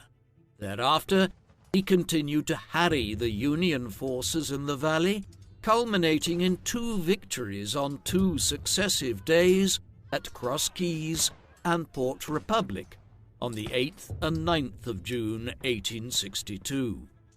None of these involved catastrophic defeats for the Union forces in the Shenandoah Valley. Instead, it was a series of attritional victories for Jackson, ones in which he inflicted a few hundred more casualties on his opponents on several occasions, and which collectively made it nigh on impossible for the Union to use the Shenandoah Valley to reinforce McClellan. Owing to this, the effort to try and strike at Richmond had to be constantly postponed in 1862, while in the Union capital, Lincoln's government was wary of the possibility that, if he was reinforced himself, Jackson could make a swift surprise attack on Washington, D.C. Union forces and had to be kept on a defensive posture in the capital as a result, tying up divisions which otherwise could have been employed against the Confederates elsewhere to the south. The Shenandoah Valley campaign earned Jackson a lot of respect from his contemporaries, both amongst Confederate and Union military commanders. It occurred during a period when Confederate fortunes were not good and a strategic victory of some kind was much needed. He had achieved his successes through traits which came to characterize his entire leadership style. For Jackson, speed was critical. If he was able to prevent the Union from utilizing the Shenandoah Valley, then he needed to be able to move quickly around and respond to developments when and as they occurred. This was no mean task, commanding what was primarily an infantry army. In order to achieve it, he would demand punishing marches of his men where they moved so swiftly that they began referring to themselves as Jackson's foot cavalry, the suggestion being they could move as fast as cavalry divisions. This ensured that even though he was always substantially outnumbered in the Shenandoah Valley, having about 17,000 men at maximum strength against combined Union detachments of 30,000 or more, he was able to win numerous tactical victories, often striking at isolated sections of the Union Army and never engaging their full forces. It has been estimated that Jackson and his men marched over 600 miles in different directions around Western Virginia in the space of 7 weeks between late April and early June 1862, averaging about 12 miles per day. No easy feat for men carrying military equipment in a warm Virginia May and June. Unsurprisingly, many of Jackson's rank-and-file soldiers initially disliked his methods, though as they achieved a growing number of victories, they could see the wisdom in their rather unorthodox commander's approach. As much as Jackson's reputation was burnished by the Shenandoah Valley campaign, it was not without controversy. One of his junior officers was Brigadier General Richard B. Garnett.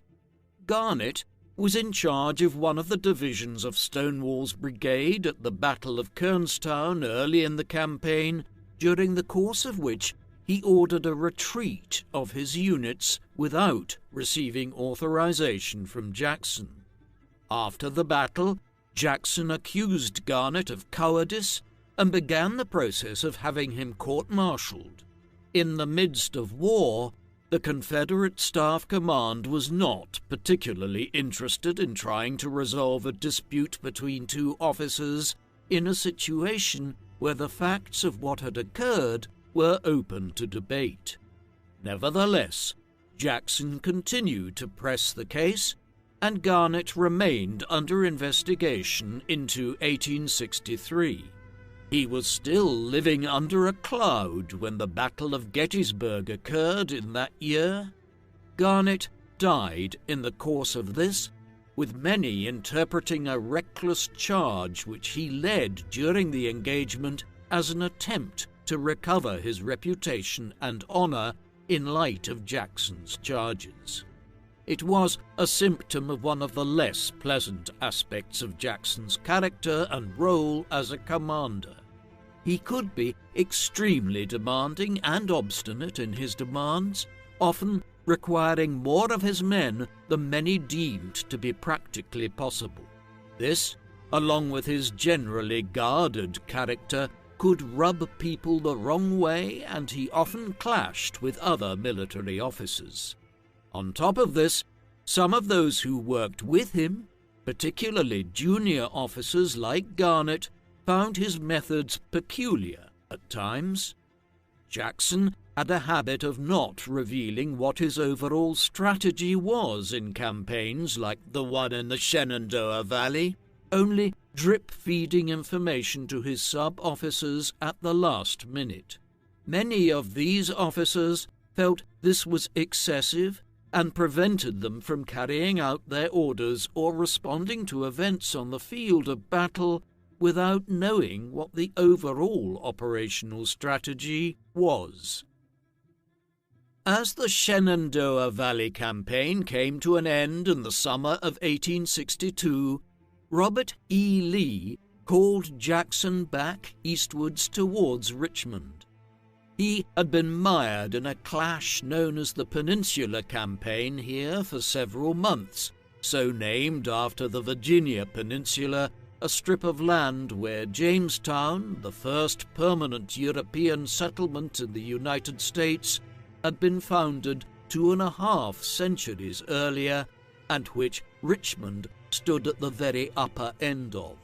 By late May, McClellan was determined to lay siege to Richmond even without the major reinforcement he had been looking for through the Shenandoah Valley. Owing to Jackson having limited this reinforcement through his maneuvers to the west, Lee managed to repel McClellan's advance on the Confederate capital. Then, in late June, having been reinforced himself by Jackson, he went on the offensive in a series of engagements known as the 7 Days Battles between the 25th of June and the 1st of July, 1862. In these, Jackson and Stonewall's brigade participated in several engagements at Mechanicsville, Savage's Station, and Malvern Hill, amongst others. It was not his greatest performance, with some contemporaries and military historians since noting that his men moved slowly and that Jackson was tardy in implementing some commands. There were some good reasons for this, however. By midsummer 1862, his men were exhausted from months of heavy forced marches in the Shenandoah, and then a swift trek back eastwards to participate in different battles day after day. Jackson was also less familiar with the terrain here than he was back westwards where he had spent much of his life, and the maps he was provided with did little to help him in this regard. Observers noted he looked tired, and Jackson was certainly running on fumes by the time of the 7 Days battles. Despite his own personal limitations, Lee was successful in expelling McClellan's forces and bringing the Peninsula Campaign to an end. Much of this was owing to Jackson's efforts in the Shenandoah Valley over the previous months. Victory in the 7 Days battles provided the Confederates with only a brief respite from another Union push into Virginia, although it was sufficient for Jackson and his men to get a week's rest, a few nights of proper sleep, and to put back on a few pounds after weeks of forced marches. Newly reinvigorated by late July, Lee offered Jackson a new command to head north and repulse an incursion by a Union force under the command of General John Pope. Pope was aiming to capture Gordonsville, 60 miles northwest of Richmond. He didn't immediately end up engaging with Pope and his larger army. Instead, Jackson received word that a Union force of some 12,000 men under Nathaniel P. Banks was in a position at Cedar Mountain, south of the town of Culpeper, about 30 miles north of Gordonsville. He moved to intercept them and cut them off from Pope's larger force with about 22,000 men. Heavily outnumbering Banks's army, Jackson was able to win a substantial victory at the Battle of Cedar Mountain on the 9th of August 1862, again employing his trademark swift movement across the Virginia countryside to good effect. Within weeks, Jackson was involved in another major engagement. This was the Second Battle of Bull Run, fought in the final days of August 1862. His role in the second major clash near Manassas, in the space of just over a year, emphasizes the sheer endless nature of Jackson's wartime effort. He went to war in April 1861 and was almost constantly campaigning over the next 2 years. In one of the largest battles yet of the Civil War, he was deputized next to Lee. Jackson's troops were responsible for maneuvering around the Union army of General John Pope and capturing their supply depot at Manassas Junction. This occurred on the 27th of August. Pope then moved with his larger forces to strike at Jackson's divisions on the 28th. Jackson and his men lived up to their Stonewall reputation by standing firm against Pope's attacks for long enough that Lee then moved into the Manassas area and struck Pope's left flanks on the 30th of August, inflicting serious casualties on the Union Army and driving them out of the Manassas region.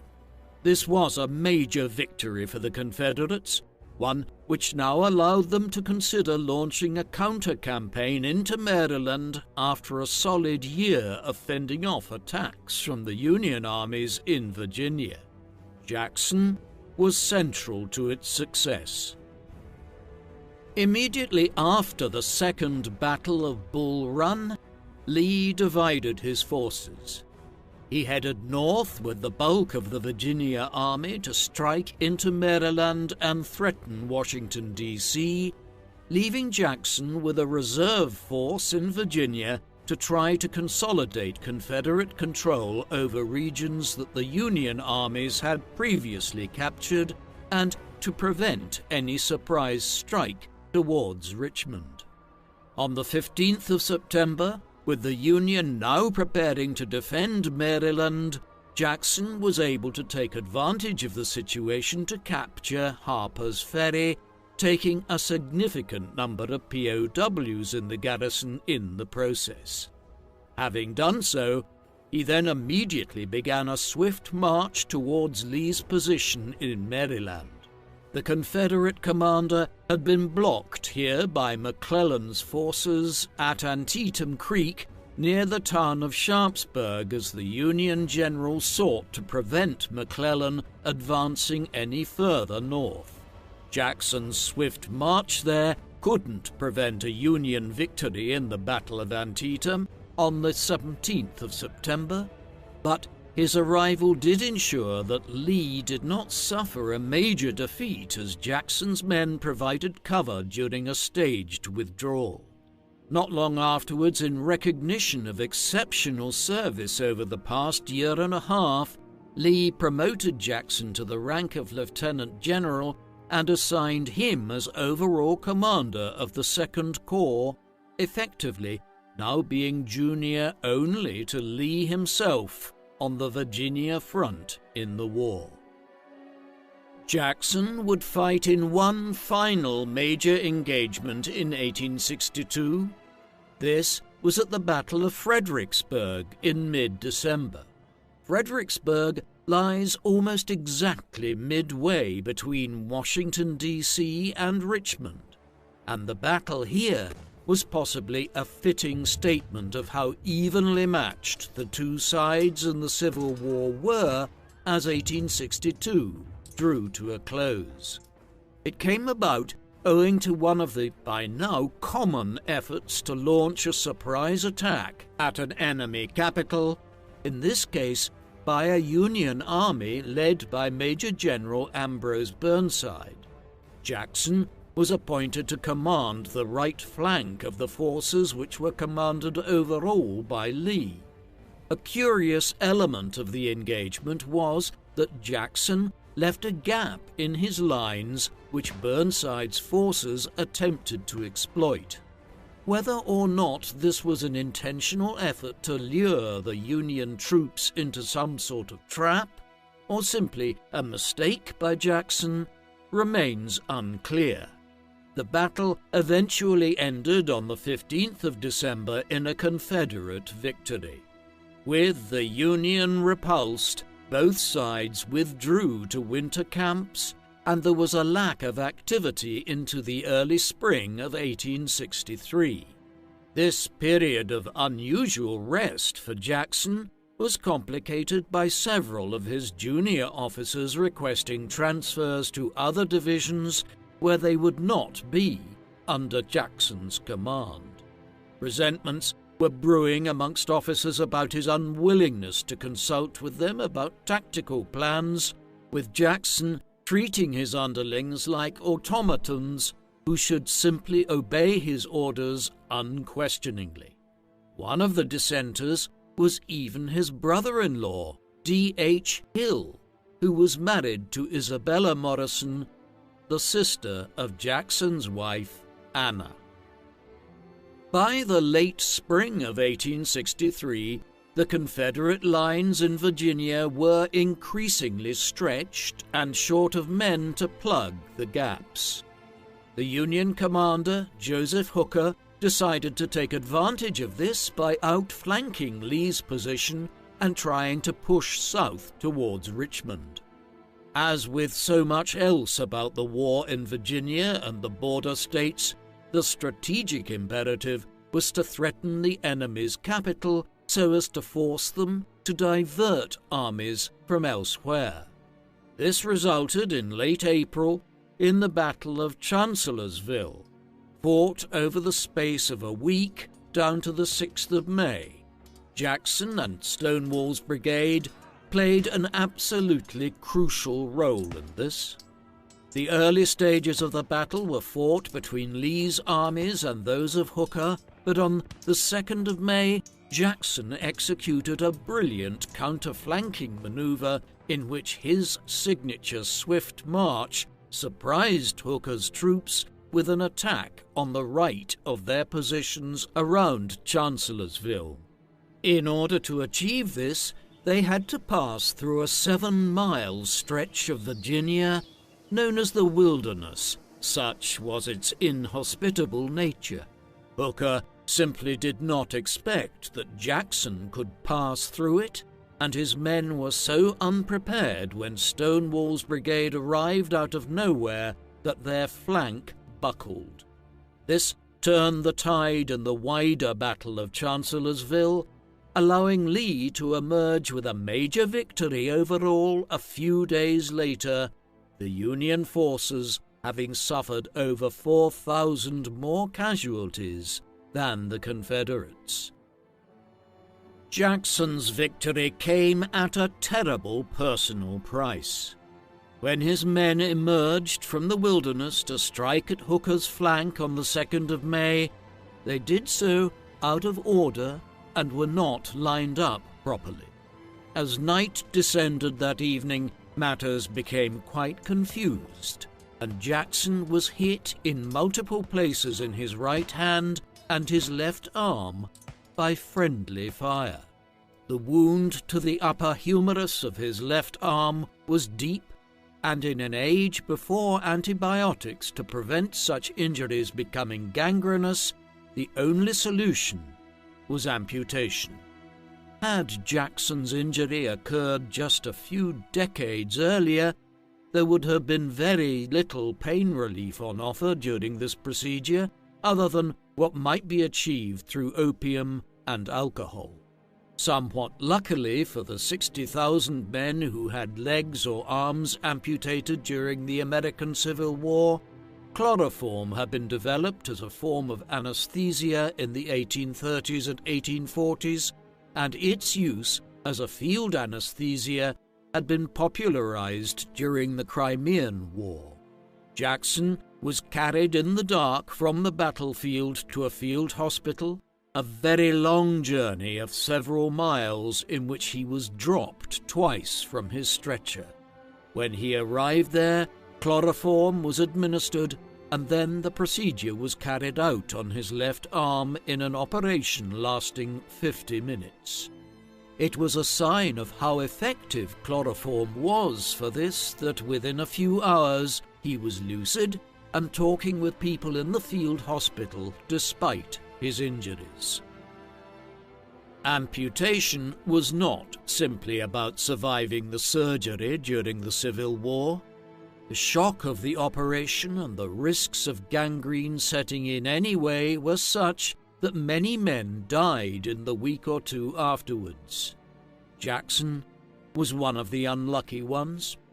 In the days that followed, he developed pneumonia as his body reacted to his injuries, despite his doctors initially being confident of a full recovery.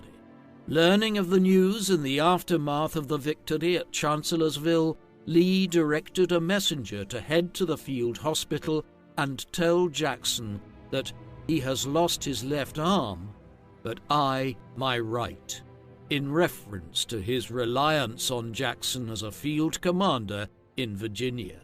It's debatable if Jackson ever received the message, or, if he did, if he was lucid enough to understand it.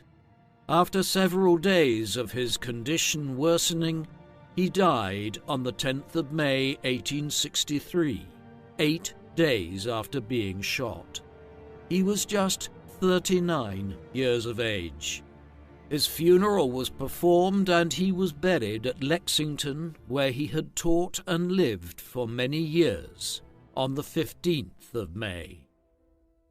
Jackson died just as the American Civil War was about to turn conclusively in favor of the Union. Just 8 weeks later, the Battle of Gettysburg was fought over the course of the first 3 days of July in 1863 around Gettysburg in the state of Pennsylvania. The clash was fought as part of Lee's efforts to take the war against the Union into the northern states. It proved a costly mistake. Although both sides suffered major losses and there were well over 40,000 casualties in all, the Union managed to repulse the Confederate invasion of the northern states. Thereafter, the superior economic and demographic power of the Union became decisive. While it managed to keep recruiting soldiers and providing them with arms and munitions, the Confederate supply lines collapsed over time, and they began to lose more and more battles in a long stretch of territory from the Atlantic Ocean westwards to New Mexico and Arizona. Eventually, in May 1865, the war came to an end after the surrender of some of the last Confederate armies and strongholds. Through the 13th Amendment to the United States Constitution, slavery was prohibited across the Union, although the program of Reconstruction of the South would fail in the 1870s, and segregation and the Jim Crow laws quickly began to create a new form of major discrimination across the South through other means. In the post-war period, Jackson's legacy was lionized by defenders of the Confederacy and its cause, and he soon became a Southern folk hero of sorts, second only to Lee in the canon of Confederate war heroes. Many even speculated that if Jackson had survived and been at Gettysburg, the most significant battle of the entire war might have ended differently. His reputation was further burnished by his widow, who published 2 memoirs addressing elements of her life with her husband, books which included the text of many of his letters. In October 1919, a large equestrian statue of Jackson on a high pedestal was unveiled on Monument Avenue in Richmond, the former capital of the Confederacy, where it joined statues of other Confederate generals and leaders like Lee and Jefferson Davis. Over time, he developed a dual legacy, one in which he was both a Confederate hero and also a figure who appealed to others who were less enamored of the Southern cause, viewing him as a romantic moderate, someone who was not a hard-line supporter of slavery, but with his Christian piety was genuinely a champion of the more rustic, conservative, tradition-bound life of the South. Hence, many American generals and commanders of the 20th century, such as George Patton and Douglas MacArthur, expressed admiration for Stonewall, while numerous writers like Alan Tate and Ernest Hemingway referred to him in their work. Like all Confederate political figures and commanders, Jackson's statue and monument in Richmond became a source of major controversy in the early 21st century, and the statue was removed in the summer of 2020 after being vandalized weeks earlier during Black Lives Matter protests. Another statue of Jackson at the Virginia Military Institute, where he taught throughout the 1850s, was moved to Newmarket Battlefield State Historical Park, where it was felt the statue could be displayed in a balanced way as a historical memento of the history of the Civil War without lionizing the Confederate cause. Thomas Stonewall Jackson was one of the more complicated Confederate generals and leaders. He was a pious Christian and a reserved man who at the same time was a slave owner and never expressed any disdain for the institution of slavery. Yet, at the same time, he was someone who taught black children and educated them at Sunday school throughout much of the 1850s. In this sense, he points towards the complexity of Southern society in the antebellum era. His reputation and career as a general are equally complex. While there is no doubt he was successful in many of his campaigns, notably his contribution to the First Battle of Bull Run, from which he acquired his nickname Stonewall, and most especially in the Shenandoah campaign, there were also engagements and actions which he performed quite poorly in. He could also be a difficult commanding officer and clashed with many individuals throughout his time in the military. There is no doubt that he was a substantial general and a figure whose skills as a commander could win the day in a close military contest. What do you think of Stonewall Jackson? Was he a great general, or were his abilities overstated by individuals in the late 19th century seeking to lionize some of the leading Confederate commanders? Please, let us know in the comment section. And in the meantime, thank you very much for watching.